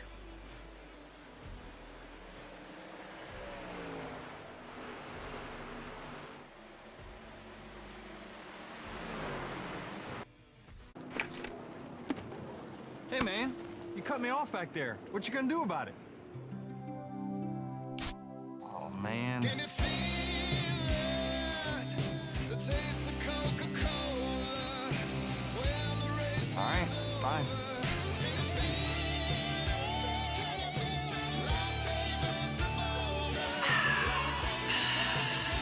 Are we good? We're good. So what do you got in that loader, Tony? Just did my mail run, Chase. 3,100 pounds of letters from the best fans on earth. You have this many fans. Yes. You sure some of this isn't hate mail? Nope. All fan mail. This one's about weight loss. That's not mine. It has your name on it. I'm a popular guy. It says VIP membership renewal. Not cool to read other people's mail, kid. This isn't fan mail. Mahindra, the official tractor of Tough and Stewart Haas Racing. We cut back to you live here at Phoenix. An issue brings out another caution. This time, though, it wipes out a good amount of the field, including the 83 of Ethan Fonseca Moreno, having such a great run tonight. Stage winner But his race will be over after that one. We're going to take a look at your JCTV replay and show you what happened. It all started with the 7 of Michael Walls getting turned around there just up ahead of Moreno. So we'll get to cut back to that here. You see right here, Moreno and Walls battling. Contact between the two. Around goes Moreno and Walls. And Walls gets to, the easiest part of it. But right there in the front, up in the foreground there, Hunter Peach. Massive contact with Ethan Fonseca Moreno. Taking him out of the equation. We'll take another look here from the side here. See Moreno gets sideways. Yeah, overcorrected. It looks like he overcorrected it big time, yeah. And wow, Hunter Peach took a big hit there. Look who else was involved. Dalton Kelly able to make it through, but did you see who else got a piece of that action? It's the 14 of Michael Kruger. Go on board with Dalton Kelly first and foremost to watch a guy who missed it all. Look at this. Just barely getting by there. Able to keep that truck clean. That number 45 stays clean, but another guy who does not stay as clean. 14 of Michael Kruger. Hit by Michael Walls, then nowhere to go as he runs into the 43 of Ethan Fonseca Moreno. We asked at the start of the broadcast, is he snake bitten? It's very likely he is. Unable to get out of this race unscathed.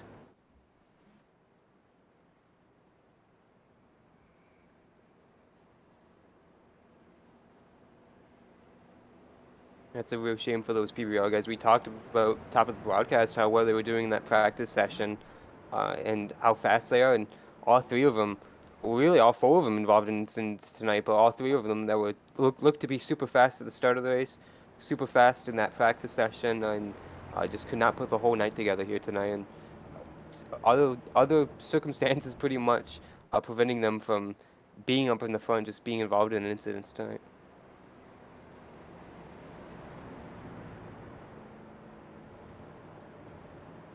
We've seen a good amount of action here tonight, a lot of carnage compared to what we've seen in the past, but also, too, got to play into a factor about the car count. We got a good amount of cars here, so obviously we're going to see, a little more chaos. And so that's what we're seeing here tonight, of course.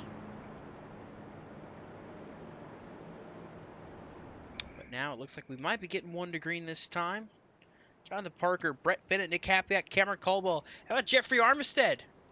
Scored in the 5th position right now in that number 20 machine. That number 20 Waffle House JCTV Chevy Silverado. Got a good run going for that 20 team.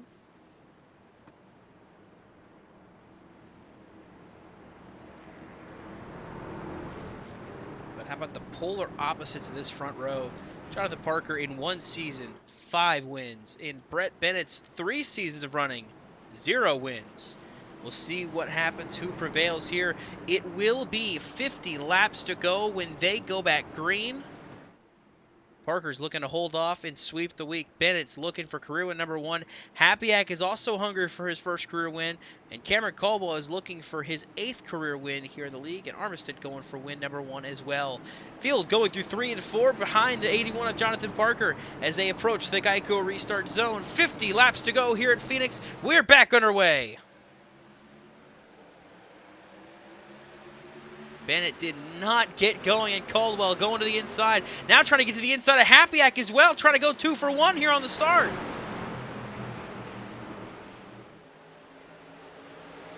Oh, is that Josh Arnold spinning sideways? Indeed it is. He'll spin on the apron. The caution will come out. Alex Kerfan, I think, just had a heart attack watching that 22 just about get into him there. Because it almost looked like he was going to hit him.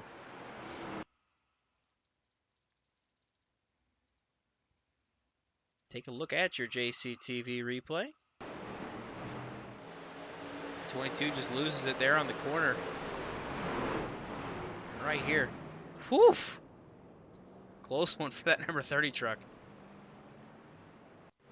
And if it wasn't for Kiffin being involved in that last incident again, he would have been, well, a couple of incidents ago, I should say, he probably would have been on the lead lap by now. He's gotten so many lucky dogs, and I think he was eligible for this one yet again with all the other lap down trucks in the pits. So he is kept racking up those free passes, but it's not going to mean much if he keeps being involved in everything else going on, every other incident, unfortunate.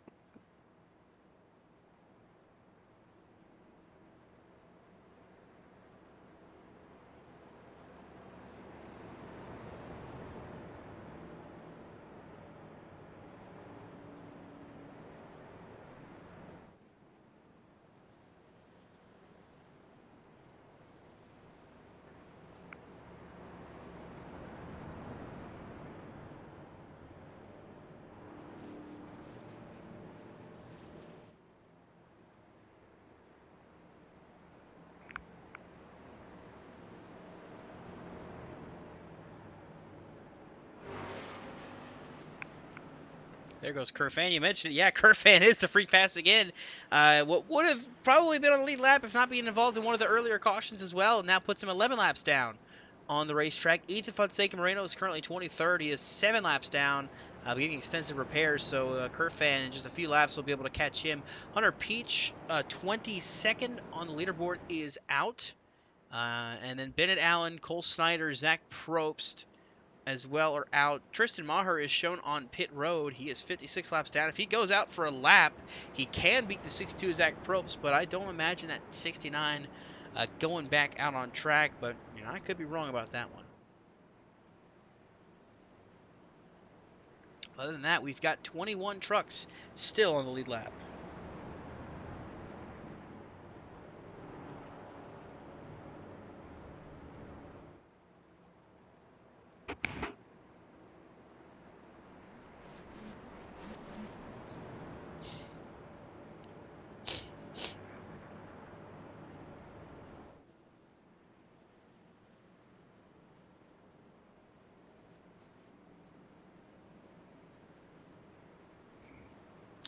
So we'll re-rack them, restack them. Parker, Happyack, Caldwell, Bennett, Armistead, the top 5. Then it's David Durand, Alonso Chicano, Justin Durand. How about Roy Crump? Running 9th right now. And Jackson Tate still in the top 10.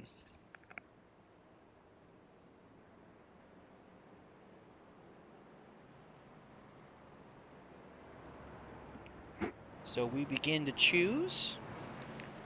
Obviously, Parker going to go to the bottom. Caldwell to the top. Happyack goes to the bottom with Parker. Bennett going top side. Armistead to the bottom.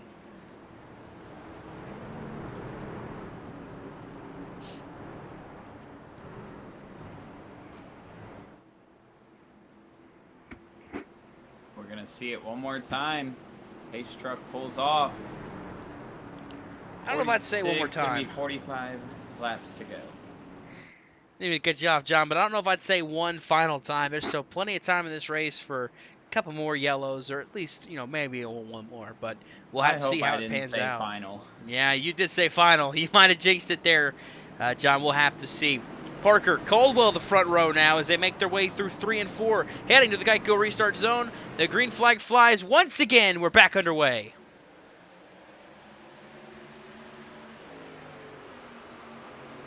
Parker with a huge jump that time.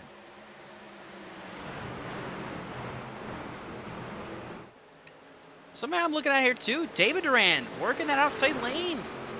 Back into the top 5 now for the 24.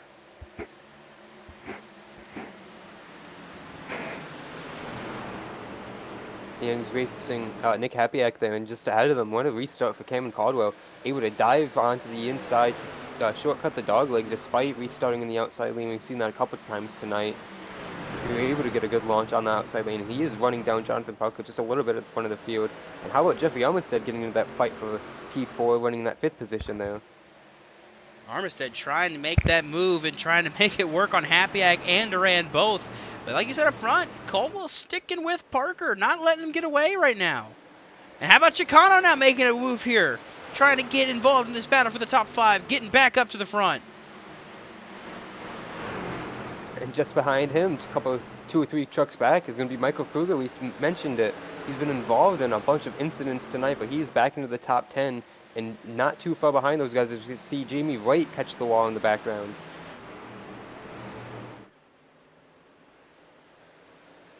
Up front, still Parker leading over Caldwell.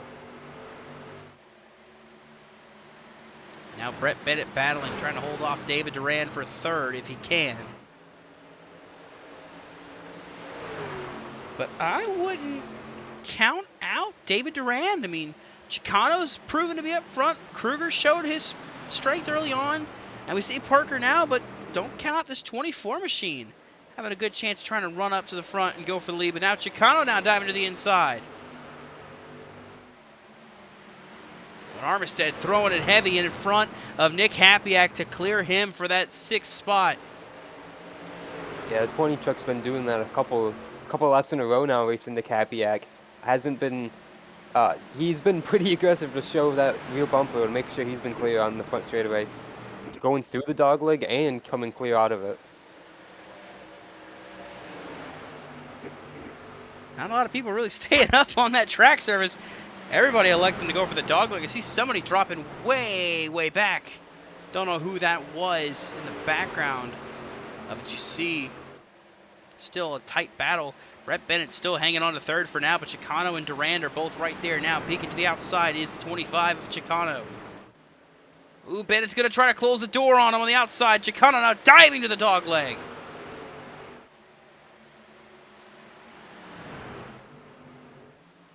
He's going to be to the inside of Bennett. And he looks to clear. Trying to slide up in front of Bennett. He's all over his tailgate now. But here comes David Duran to the inside. Not going to allow Bennett to get to the bottom of Chicano. He's going to slide up in front of Bennett now. So Bennett back to 5th.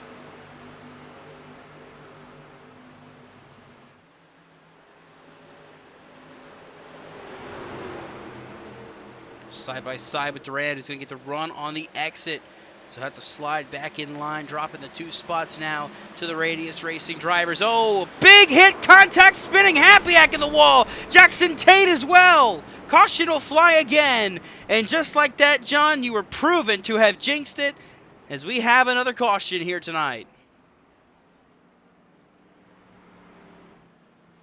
Guys, I think that started with a checkup going into turn 3.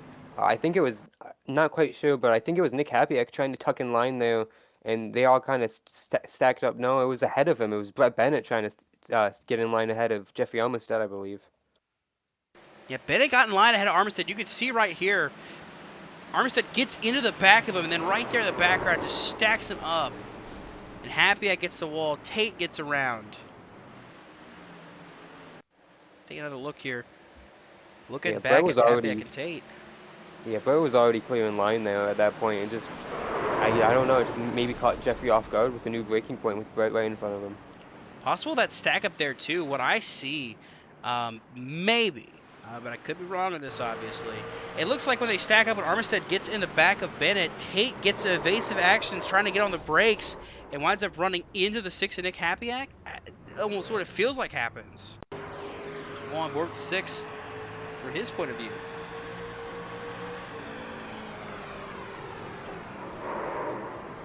It almost feels like Tate was just trying to miss it and wound up getting into Hapiak instead.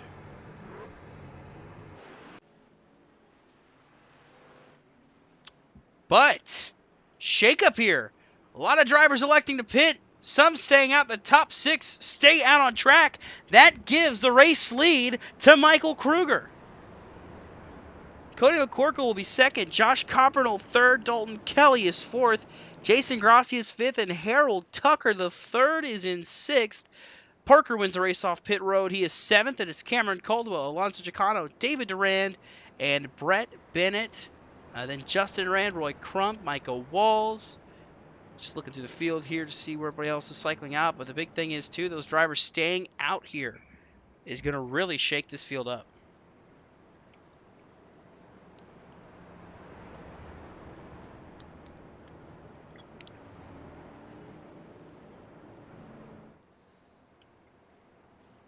Yeah, it's not the first time we've had a mixed-up restart, Dawson and Jonathan, but the last time we had it, well, didn't turn out too pretty at the front of the field, so it's going to be pretty interesting to see how it's going to unfold here. I think a lot of guys are in the positions they want to be here, and it's going to be pretty aggressive all the way through the field, because we know those guys who just pitted lost all their track positions, so they're going to be on the money here to get ready and go.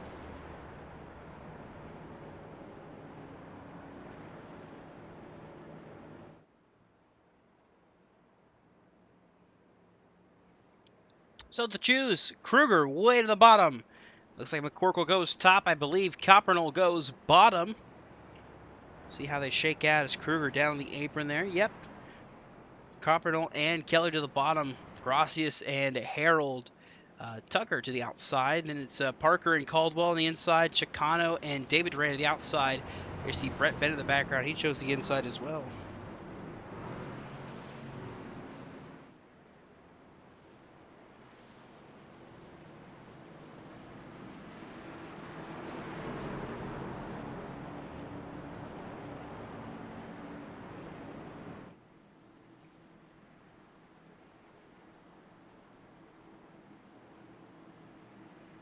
So we'll see how this shakes out here. We're going to have, I believe, at the line, 33 laps to go. Kruger, McCorkle leading the field here to the Geico restart zone. Back on the gas pedal, back to racing we go. We're green once again here at Phoenix.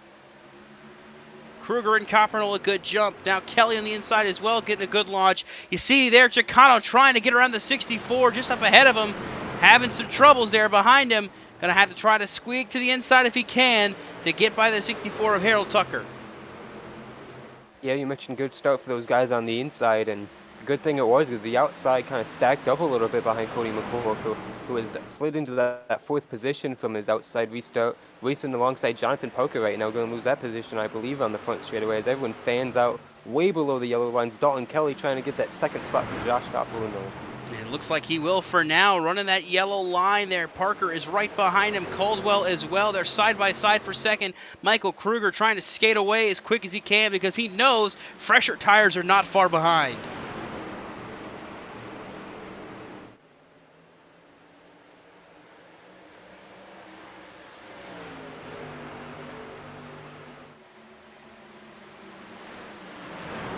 Harold Tucker continuing to drop here. Battle still on for second between Coppernell and Kelly, just up in front of the field.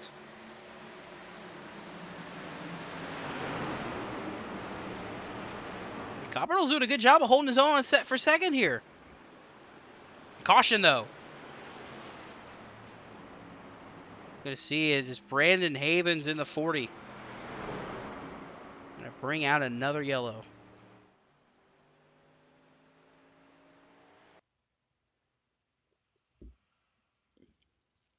So we take a look at your JCTV replay here.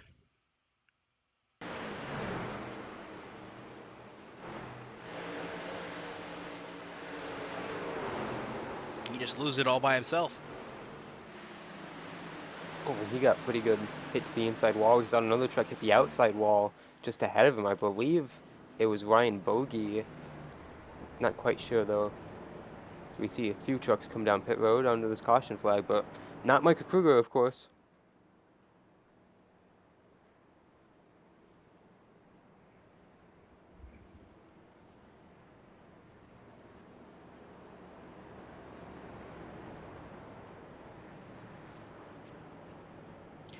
This is going to keep stacking it up, and it's going to benefit those trucks that stayed out. You know, Kruger, Coppernell, and Kelly right now, 1, 2, 3. They're going to benefit the most from these cautions coming out. You know, less laps they're going to have to run on these tires, you know, having to hold off the fresher tires. Parker, Caldwell, Durand, Bennett. Brett Bennett's up there in 7th now. He was able to get by Chicano and David Durand. They were able to get by that 64 of Harold Tucker a little quicker, so now Bennett is up ahead in 7th right now. Of course, we mentioned still hunting for career win number 1. Looking to see if he can do that here tonight. Cody McCorkle behind him in 8th is on older tires. So we'll see how this shakes the field up here. So we should be getting the Wonder Green this time by.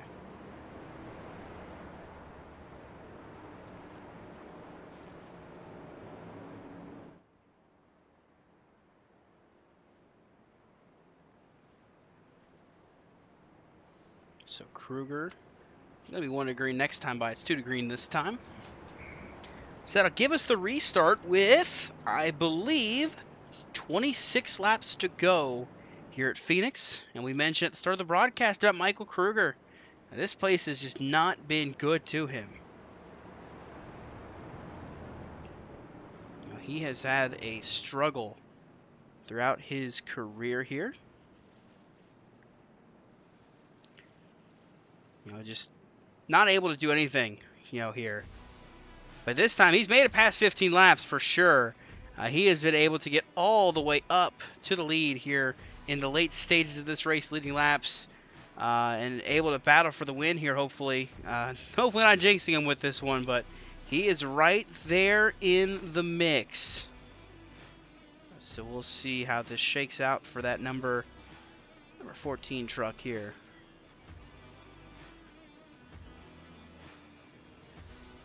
About this 42 truck within 30 to go, sitting right here. Able to hold his own right there before that caution came out for second place. Now Kruger and Dalton Kelly all taking the inside. That's going to allow Jonathan Parker to jump up to the front row here. Might be a big call here for the three of them to go to the inside lane. Maybe just trying to get a good restart together. Or at the very least, for sure, with Coppernell and Kruger, both PBR drivers. But Kelly just trying to do anything he can with these guys to see if he can hold steady and hold his ground up here near the front. Pace truck's going to dive off to the safety of pit road. It's 26 laps to green. Kruger, Parker, side by side in row one. The battle they waged on each other last year. Kruger coming up short of the championship still, though. He had a phenomenal season, but it all just came up short because someone else had, a similar, if not more phenomenal season in that 81 truck. So the Geico restart zone, they go. The green flag is back out. Kruger with a massive launch over Parker.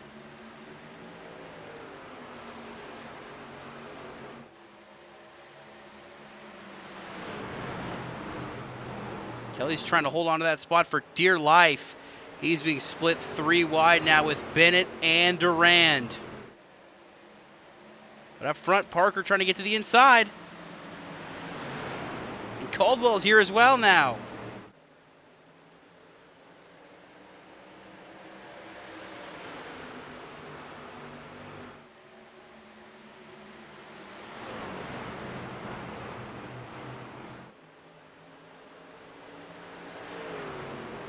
Kruger's going to have to hold on for 24 more laps if he can. Try and score this victory. Parker right there in second, looking for a sweep of the week.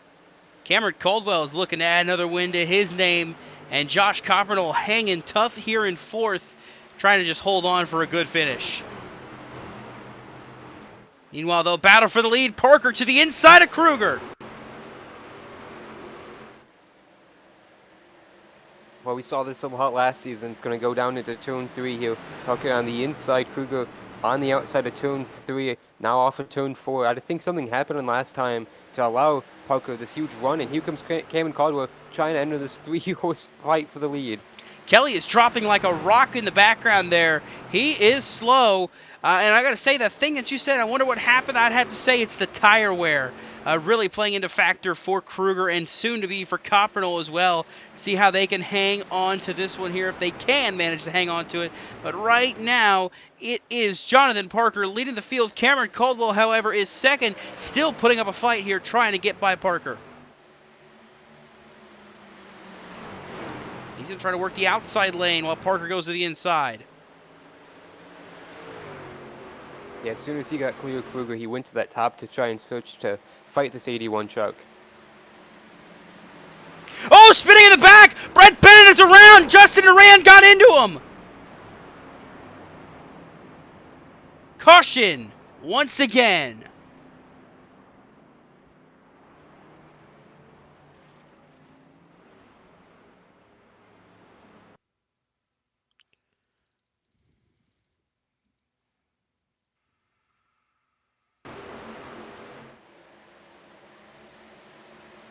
No, it two ways about that one.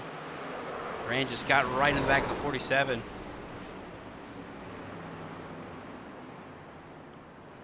Yeah, absolutely. Well, in a few laps ago, I believe 47 slightly caught the wall for turn 2, but he had nothing wrong there that time off turn 2 and going down the back straightaway. A few of these guys got very close there to yet again hitting a stopped truck there right in the middle of the track. On board Brett Bennett.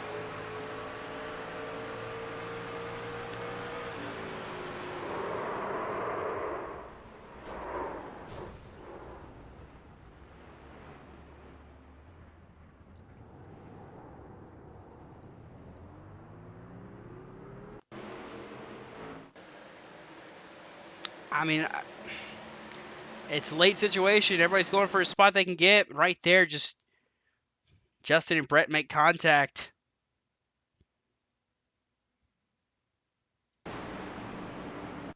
Is what it is with Brett Bennett. Lonely on pit road, it looks like here. Not the way he wanted his night to go.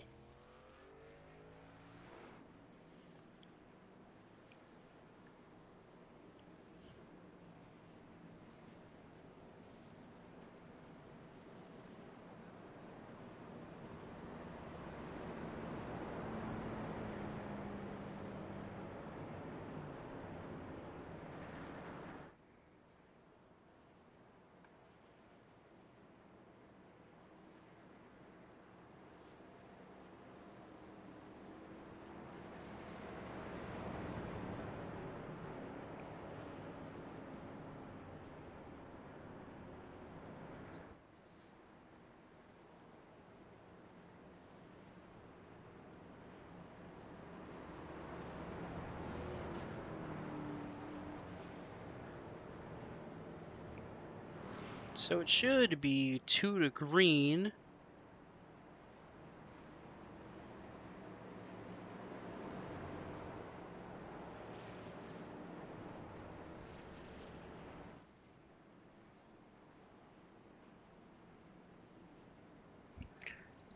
So Jonathan Parker, Cameron Caldwell, 1 and 2. It looks like Michael Kruger elected to go down pit road as well. He is out in 14th right now. So he, Dalton Kelly, Jamie Wright, Brett Bennett, of course, had to come to pit road. Cody McCorkle and David Duran, Jason Gracias all pit that time by. We're going to choose here. It's going to be 18 to go. It'll be 17 to go when we go back green. Parker to the bottom, Caldwell to the top. Coppernoe going to the inside here. He's got a good shot here at the end of this race. Looks like Justin Duran to the outside lane. Alonso Chicano down to the inside. How about Roy Crump? 6th place run right now for that number 70 truck. Got a good run going so far for him. See if he can't finish it off here. Pace truck dives onto pit road. Parker and Caldwell are going to make up your front row. 17 laps to go when we go back green. Do any of the guys who just pit have a shot at this one? We'll have to see how this race pans out. It's Parker and Caldwell, 2 of the most successful drivers in this league. We'll see what they can do as the front row. How about Coppernoe and Justin Duran making up row number 2? Heading to the Geico restart zone. Parker slams on the gas pedal. We are back racing. Oh, Crump got in the back of Duran there. Duran did not get going. That stacks him up in the middle of the field there for a second. Duran is getting sucker holed, dropping well to the back as everybody going around him. Well, Durand had that damage to the front end that we've seen from when he got into Brett Bennett there, so no shock to see him dropping back, but I'm curious as to the call and why not to pit and get some damage repair there. We're going to stay out for track position more than likely. Meanwhile, up front, Parker leading, Caldwell second, Coppernoe still hanging tough in third.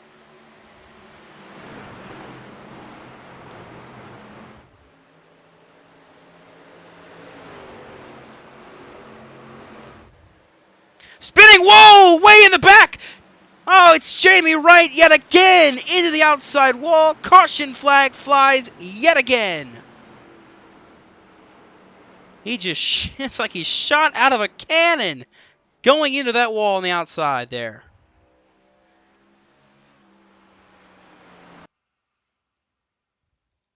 Common trend of the night. We'll take a look at your JCTV replay.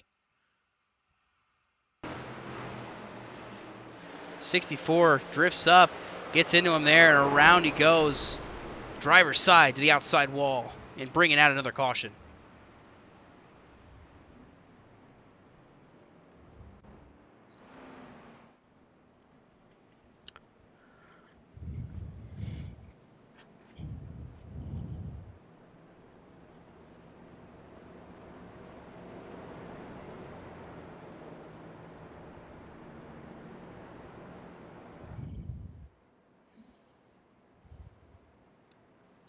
So looking at the guys who came down pit road, Michael Kruger is up to 9th. Dalton Kelly is 11th. Cody McCorkle 13th. David Durand is 14th. Jason Gracias and Brett Bennett 16th and 17th. We'll see how they're able to navigate their way through the field here in these closing laps. We are under 15 laps to go in the Spooky Games 150.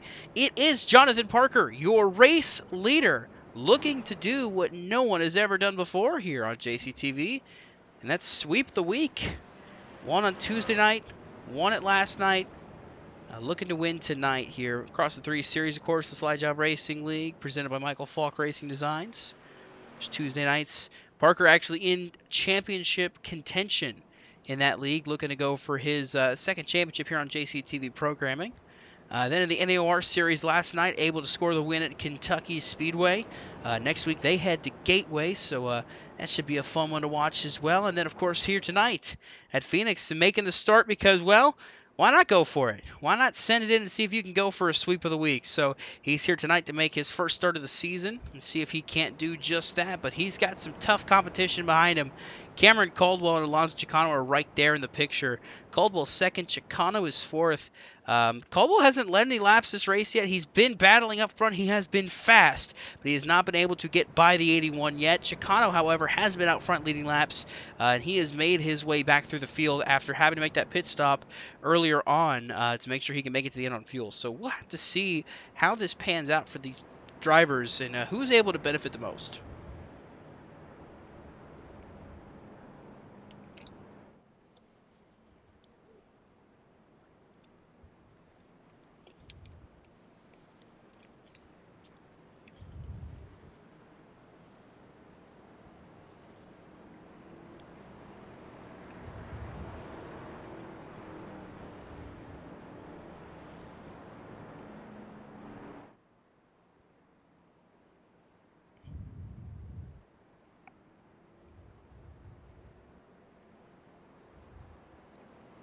So as we get ready to go, 1, 2 green. 11 laps on the restart. Will it be the final restart? With the way they've been racing, I'd wager no. But we will see. It is Jonathan Parker, Cameron Caldwell making up row 1, Josh Coppernell, Alonso Chicano in row 2, Michael Walls, last week's winner. He is 5th right now. He is back in the mix for this thing. Roy Crump in 6th. How about Jeffrey Armistead in 7th? Josh Arnold is going to be 8th. Michael Kruger 9th. And Jackson Tate will be 10th. Pace Truck dives on a pit row. The field will be in the hands of Parker when they get around to the Geico restart zone as they make their way down the back straightaway here.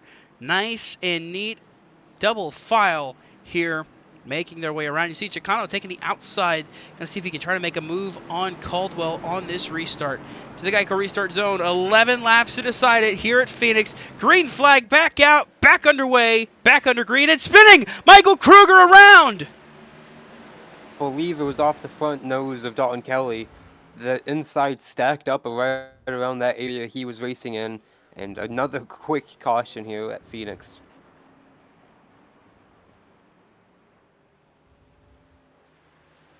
Let's take a look at the restart. Yeah, Dalton Kelly got into him. Kruger just did not get going as fast as Kelly wanted him to go, it looks like. And around. The truck right ahead of Kruger was Jeffrey Armistead, and that was the first really break in the line there. Oh, yeah, you can see Armistead didn't get going, and Kelly just got right into the back of Michael Kruger there. Just to stack up, according to effect, it happens on these restarts. You can hear there, too. I mean, it sounds like Kruger gets into the back. We're watching the back of Armistead here.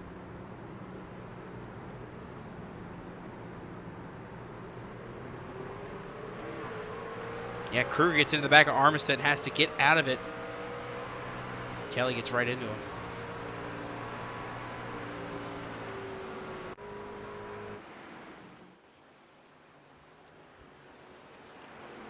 Well, I'm sure Jonathan Parker's fine with all these caution flags.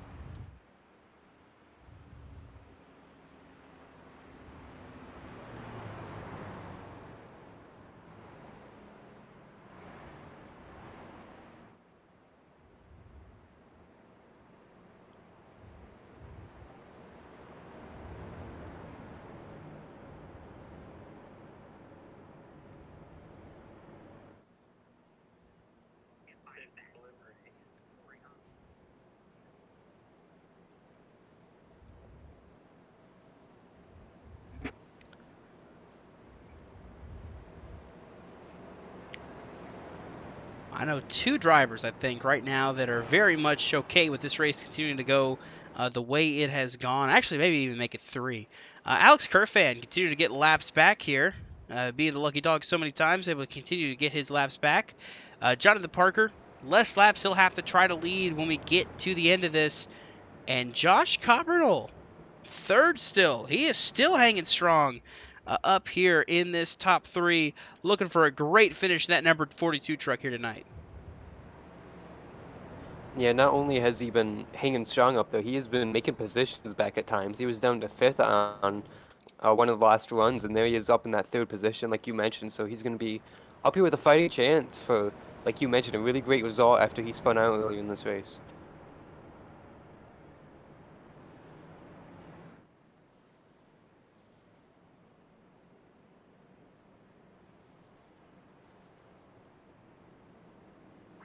Yeah, we'll have to see how our JCTV colleague can do. My career best finish is 3rd. However, that one came at a super speedway. So Josh likes to pretend that doesn't count. So we go with the 6th place finish that I was able to get at one of the short tracks. We'll see if Josh can best that tonight, because right now he looks like he'll be able to do that.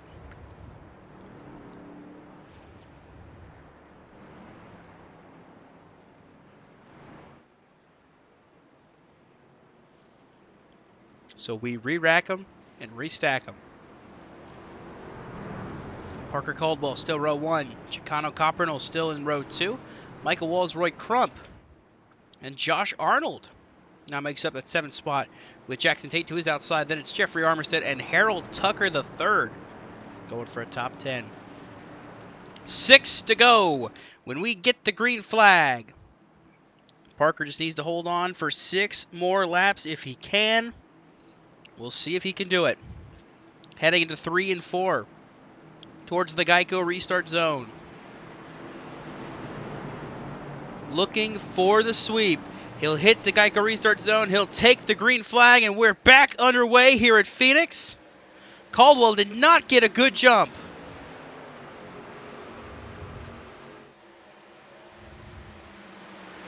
See everybody fanning out, battling for every spot they can get. Coppernell to 2nd. Going to see if he can try to hunt down Parker for the win. Ooh, Michael Walls diving down there. Caldwell, Coppernell, side by side for 2nd in the rear view mirror of Jonathan Parker. 5 to go.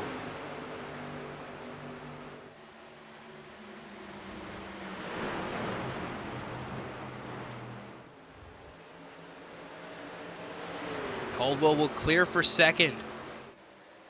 Coppernell just trying to hang on. Oh, Michael Walls! Hard to the wall. Jeffrey Armistead around.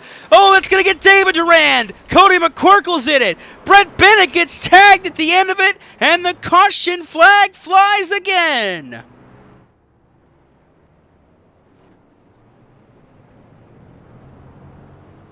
Somehow Mike is going to drive away from that after huge shots into the inside wall and tagging as many trucks as he did there. Really nowhere for anyone to go in this mess, Dawson. Looking to see what happened. He got some help for sure. Oh, got some help from Alonzo Chicano. And Armistead just hammered into David Durand, nowhere to go. McCorkle, nowhere to go. Then Bennett gets turned at the end. I believe it was Harold Tucker that got some pretty heavy damage from that one as well. But he's able to keep rolling.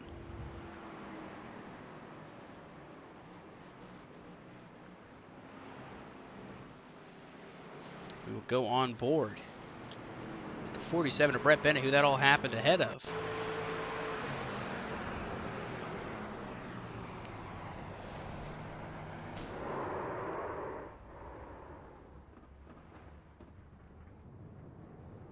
About the view from David Durand.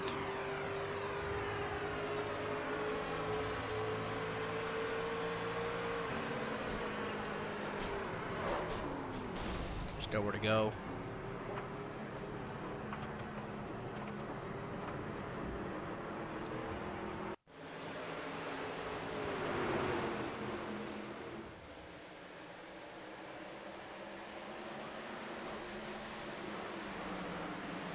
Jason Cross does a good job missing that one. Ryan Bogey as well.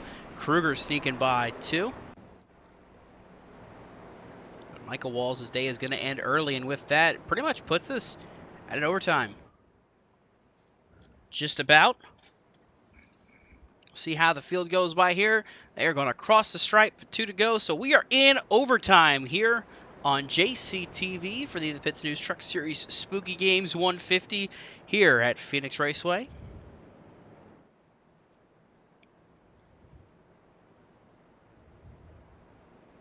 If you're just joining us, man, you're joining pretty late. But Jonathan Parker, to run it down here, we've mentioned it multiple times, going for his 3rd win of the week here on JCTV. He has won at Tuesday night, the Slide Job Racing League, and then again last night in the NAOR League. So he is looking to sweep this week. Be the first driver ever to do so. Cameron Caldwell is looking for career win number 8 to keep adding to that win total.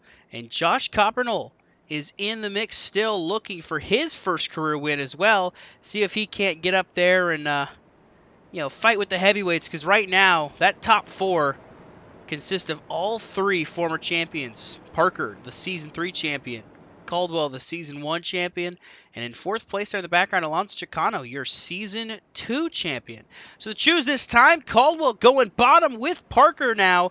Coppernell will go to the outside of row 1. Chicano to the outside as well. He will line up outside row 2. Roy Crump outside of row 3. Arnold is to the inside.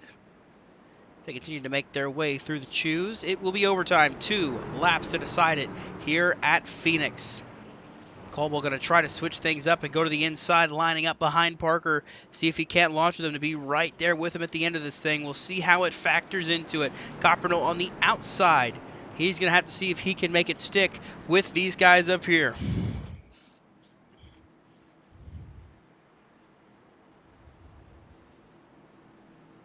Can Parker hang on, or can someone else steal the win from him? We'll have to see here as they head through 3 and 4 to the Geico restart zone. And the green flag is out. 2 laps remaining here at Phoenix. Parker didn't get as big a jump, I don't think. We'll have to see here as they make their way towards turn 1. Alonso with a pretty good restart. He was trying getting to the inside of Josh Coppernell through the dogleg, couldn't quite do it. Gonna have to fight with him through 1 and 2, but Cameron Caldwell is still right in front of him there. He just barely clears Coppernell off of turn 2, but he's gonna fight back with him onto the back straightaway. Coppernell to the inside of Caldwell for 2nd, but coming to the line, it's going to be the white flag. 1 more lap. Roy Crump had issues, spun around to the back. We are going to be on the final lap, though.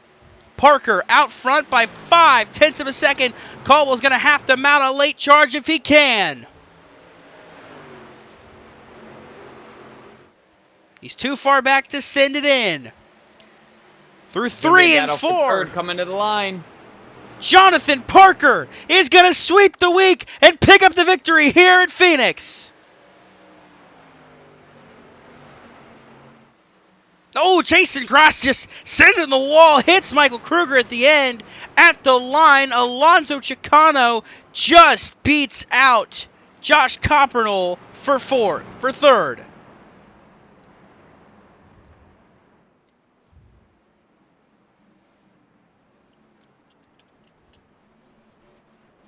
Parker scoring the victory.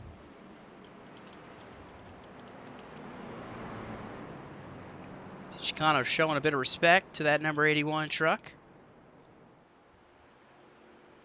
He picks up career win number 6, tying him with the 14 of Michael Kruger, 2nd all time to Cameron Caldwell. And he is going to burn it down.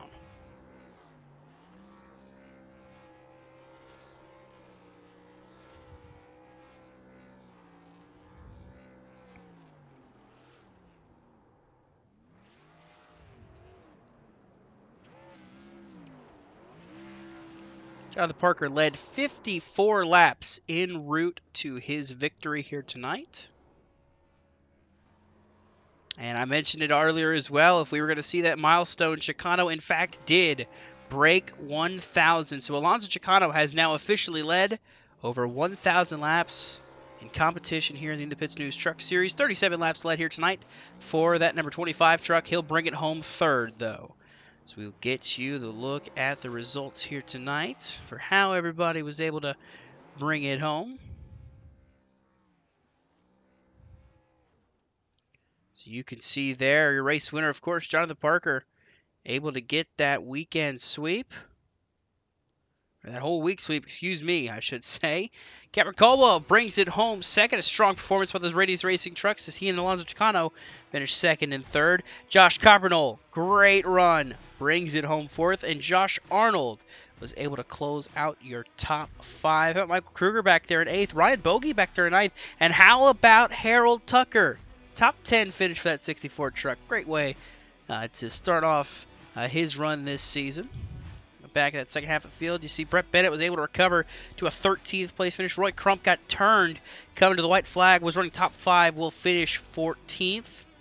David Rand down a lap. You see there a lot of those trucks wound up out of this race. Jeffrey Armistead, Dalton Kelly would not finish this race. 19th and 20th for those two SPLD teammates. The back half of the field, you see the Militia Motorsports did not have a good run today. Happyak, Peach, and Snyder all out of it. Piston Broke Racing, the same fate. Moreno and Allen out of it early as well. It's unfortunate for those teams there. But that is the way they're going to finish it here tonight. As Parker continues to burn it down. We'll see if we can get a hold of one of our third place finisher here tonight, Alonzo Chicano. John, I believe you've caught up with him.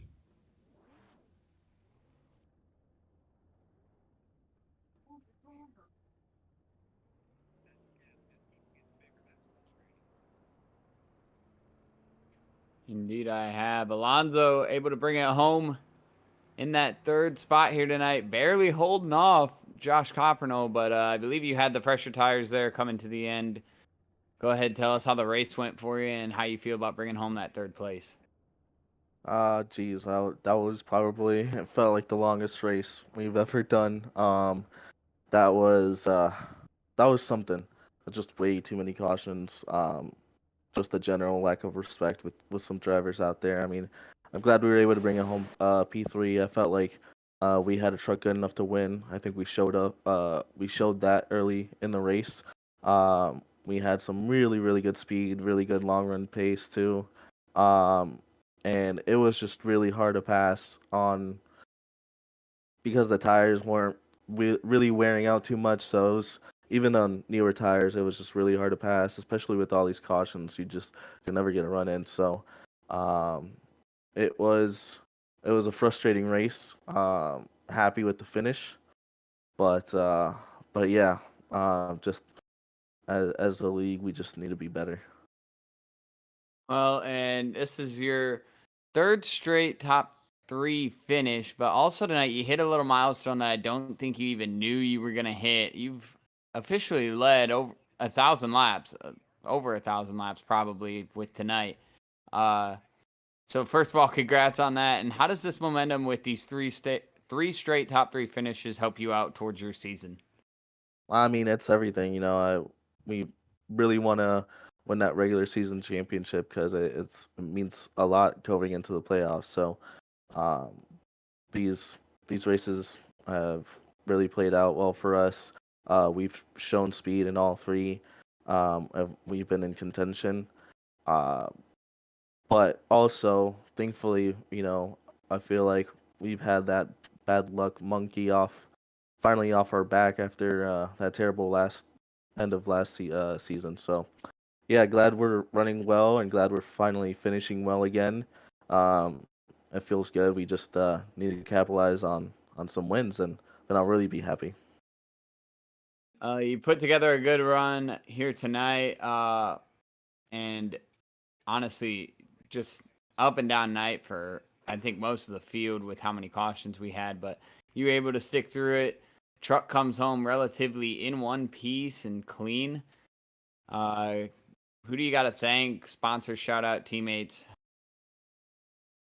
Yeah, I'd like to thank Habanero's Mexican Grill for being on board. We got a few restaurants here in Central Florida, area. So if you're ever in Central Florida, make sure to check out Habanero's Mexican Grill. I'd like to thank Not Famous Racing Apparel. If you go on our website, use code Chicano, get a discount. Grid Network, In the Pits News, Mart on PC, um, everyone who supports us, C2 Graphics, JCTV, you guys for putting on this broadcast and letting us show this and what we do to our friends and family. So thank you guys as well. Thank you to my girlfriend who's watching, and thanks to everyone else who's watching as well. All right, that is your third place finisher here tonight, Alonso Chicano. Third straight top 3 finish, also cracking the 1,000 laps led club. Thank you, Jonathan.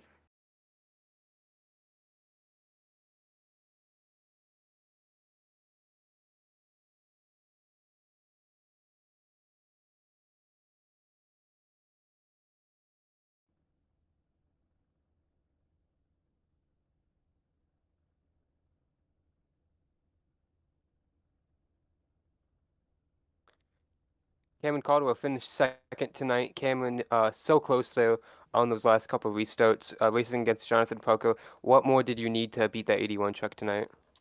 I need the A1 truck not be on track. I don't think there's much stopping him once they got that clean air. Also, that teammate work on the restarts didn't help, but I can't speak because Ray says it all the time, so it's all fair. It was a lot of fun though.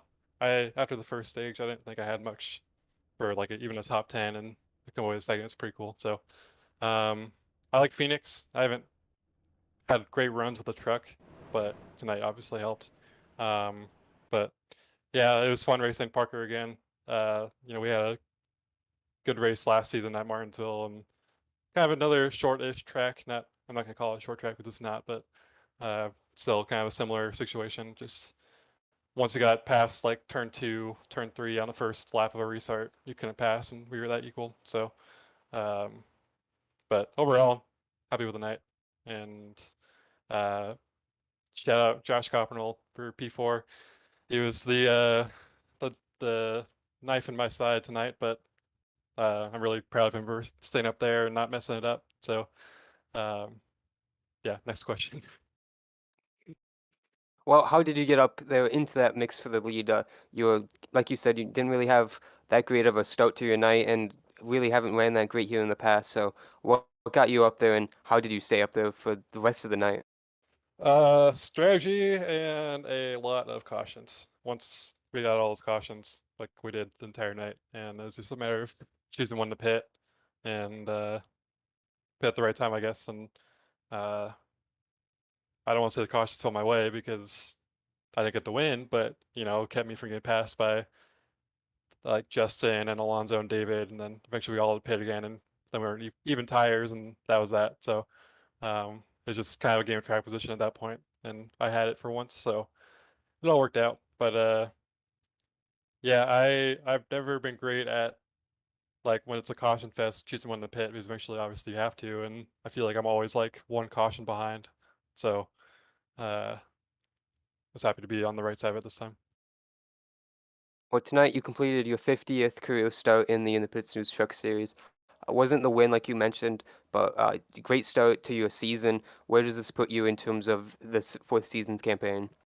Yeah, I was really hoping I could spoil Parker's sweep party with a win in my 50th start, but I think we're all used to coming up short to him after last season. So, but yeah, it's been a pretty strong season so far. We're only 3 races in, but I've got 2 top 5s and 3 top 10s, so I'm sitting pretty good in points. I don't know where I'm at exactly now, but I'd assume top 3, top 5 for sure.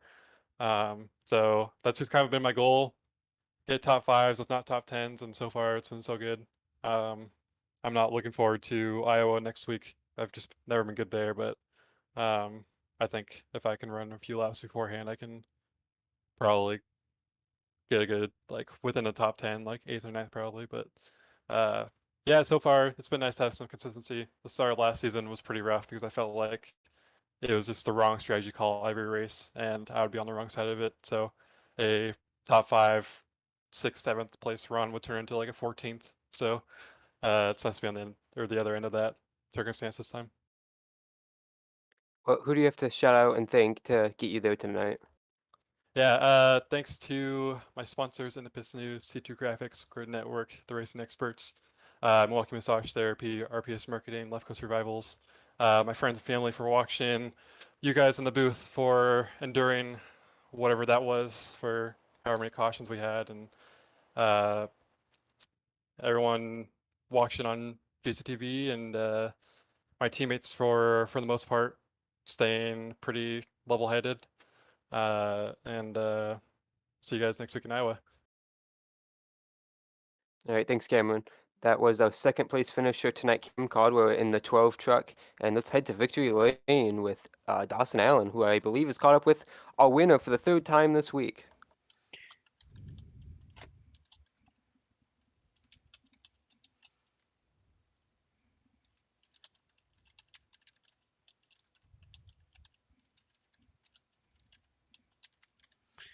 Indeed, I have. I have gotten a hold of the one and only Jonathan Parker busting out the broom in victory lane, because guess what?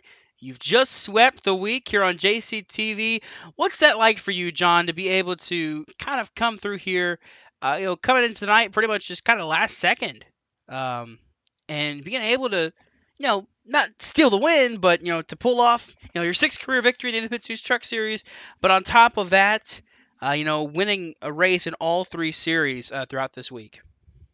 Yeah, it's pretty surreal. I had no idea what to expect going into this race. And as I discussed at the top of the broadcast, yeah, didn't just not qualify, EOL'd myself, so start last. And that first stage, it was pretty calm. Just kind of did what I said I was going to do, just let them come to me. Drove up to about 10th by the stage, which is, that's kind of reminds me of what Chase Elliott did back when he won his championship here, because he started from the back. Jimmy started from the back that race too. He drove up pretty good too. So kind of mimicked that, and then the rest, it was mostly executing restarts because it was caution after caution. So and this thing was lights out on restarts. It was good on that long run too. I had to use my tires more to pass people, and I was matching the leader's pace, if not faster than them. So it was a interesting race. It was entertaining when we could race, but I got to clean the cautions up a little bit. And I don't even know how to explain. Like, I cannot believe that I won 3 races in a row this week. That's insane. I would have never had imagined things like that. And I got to thank you, Dallas Allen. I got to thank you.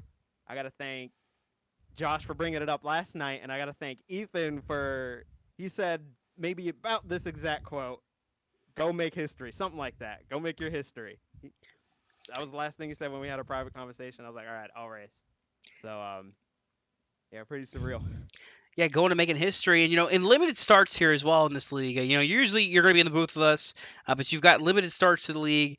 We conned you pretty much into running tonight, and it wound up paying off. So, but just with these limited starts, so what's that make you feel like in these races? Does that change how you race these compared to how you were racing them last year?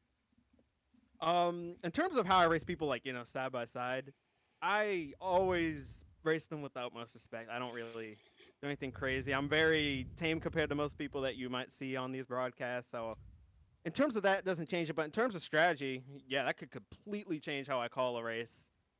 Because number one, I'm obviously not full time, not running for points, so I could just kind of go with whatever is going to get me track position for down the future. You saw that a couple times throughout the race, throughout those cautions, because when you pit was pretty crucial, and that helped me a little bit get some track position on those guys.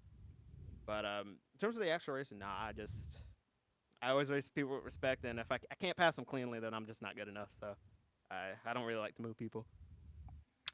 Well, alrighty, with that though, Victory Lane podium is up to you. Teammates, sponsors, who do you want to shout out? What got you here in Victory Lane tonight? I gave a couple shout outs already for you guys. I think the PBR chat, because I wasn't there today. I wasn't in the PlayStation party like I usually am, and it was a lot of fun being with those guys, seeing how they go about executing races, and I learned some things from them. I hope they learned some stuff from me, because just in terms of my thought process, and they're hella cool guys, so appreciate them. I think Mellow Yellow and Lowe's, Cobalt Tools, Chad and Earl on top of the box and the top of the spotter stand. They're awesome. And got to give a shout out to Ethan. I know his day didn't go the way it should have. He was wicked fast. I feel really bad for him. And give a shout out to Jared Wilson and everybody at JBM. And I want to leave this for last. Big, ginormous shout out to Jackson Tate. It was his first start in the league. He had an unreal race. He did great. He had some pretty good pace, pretty good on those long runs, and he kept his nose clean for the most part. He did an outstanding job, and I hope he races more because that's a name that once he gets the hang of it, you're going to be seeing it a lot, I promise you. Alrighty, that is your race winner here, Jonathan Parker. He completes the sweep this week, winning at Phoenix. Congrats again, John. Thank you, guys. Appreciate it.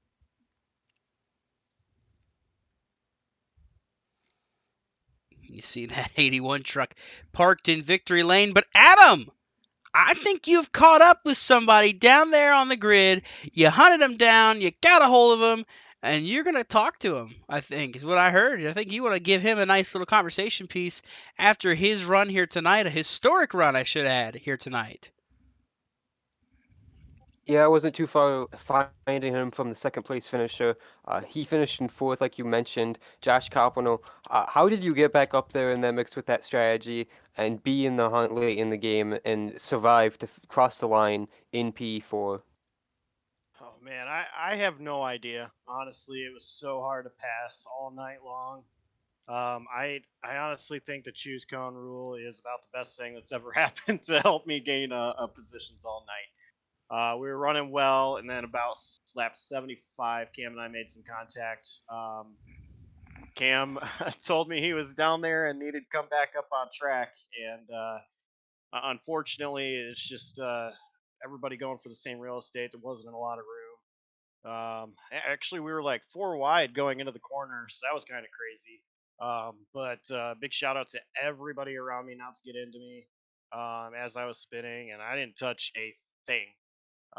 So that was awesome. Not mad at Cam at all. We had a great race, great battling throughout that. But man, it's just all those cautions late in the race. They were helping me out so much. Uh, I mean, it was only a matter of time before I was going to get passed, and you know, I think Alonso got on my inside a couple of times, and a caution came out just in time, so that was helping. But the biggest thing was Jonathan Parker just helping me out. He was counting me down as he was sitting in our chat, and we kept saying that Cam was going to choose the bottom at one point. Anytime Cam could have chose the bottom, and as soon as he did, which ended up being that last restart, of course I went to the top. John still counted me down, and had to have the best restart of my life. Unfortunately, Alonso passed me at the end there, but P4, holy cow!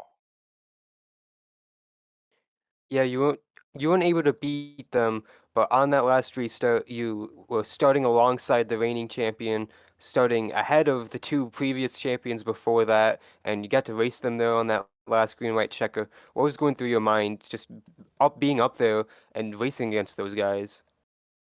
Why am I up here? Um, I, I mean, first of all, I don't really know. I was so nervous. I had a lot going through my mind. Just I can find any way to have a race go out of my way. I just needed the to find a way to have a race go in favor for me for once. So Phoenix, I don't understand why, but this track has always been so good for me in the Cup cars and so bad for me in anything else. Um, like I said tonight, we only got up front because of choose cone and strategy. Um, but this race, it was tough. Well, Josh, congrats on getting that fourth place run. Who do you have to shout out and thank for getting you there and finally getting your tie turned around a little bit this season? Uh, yeah, all the boys back at PBR, Bennett, Ethan, Mikey, those guys are incredible teammates. Jonathan Parker for working with us tonight. That was really awesome to have a champion's perspective, helping us out in the team chat. JCTV, of course, you guys. Without you guys, JCTV wouldn't be as successful as it is. It may be my name behind it, but you guys are the ones that help keep it going. C2 Graphics, in the pits news. Oh goodness, I didn't think I'd get this far. Yeah, I'll tell you what, Pepsi for powering me all night. Parker gets to talk about Mellow Yellow. I'll talk about Pepsi. So Pepsi for powering me tonight, keeping me going. And also, my my allergy eye drops that did not work. I was driving with a blind right eye tonight, so that was not very fun. Well, once again, Josh, good to see you up there, and congrats on the win tonight. Thanks, Adam. Thanks, guys. Dawson, that was a fourth place finisher tonight in Phoenix. Josh Coppernoll. Yeah, it's great all around to see something like that. I give him everything every time we race each other and everything like that. But I'm rooting for him every time, and to see him finally break through, finally get that top five, and get that monkey off his back is just so cool to see. It's very great. I can't wait to best him again at some point when I do get back out on track. Uh, yeah, pretty much wraps up post-race coverage. Jonathan Parker is still down there in victory lane. If you can see the truck sitting down there in that victory lane, because Phoenix has a victory lane to which you can drive into, so you can see Parker is still just kind of hanging out right there in victory lane in that 81 truck. Just having a blast down here.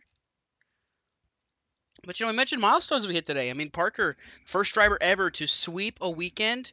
We had two drivers in, I believe, their first starts. Both Harold Tucker and Jackson Tate, both in their first starts, their first career starts, both recording a top 10. That was also really cool to see. Josh Arnold, Josh Coppernoll, the double Josh top 5. You can give him that credit too.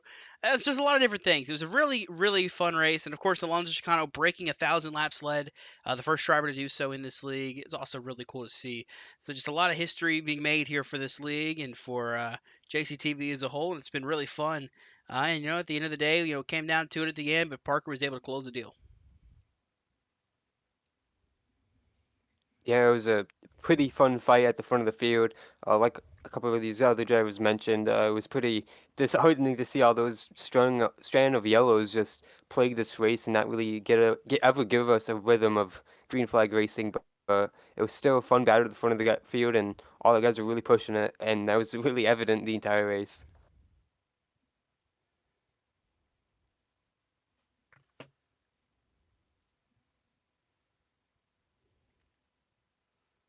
Don't know if John is here for a final word. Looking to see.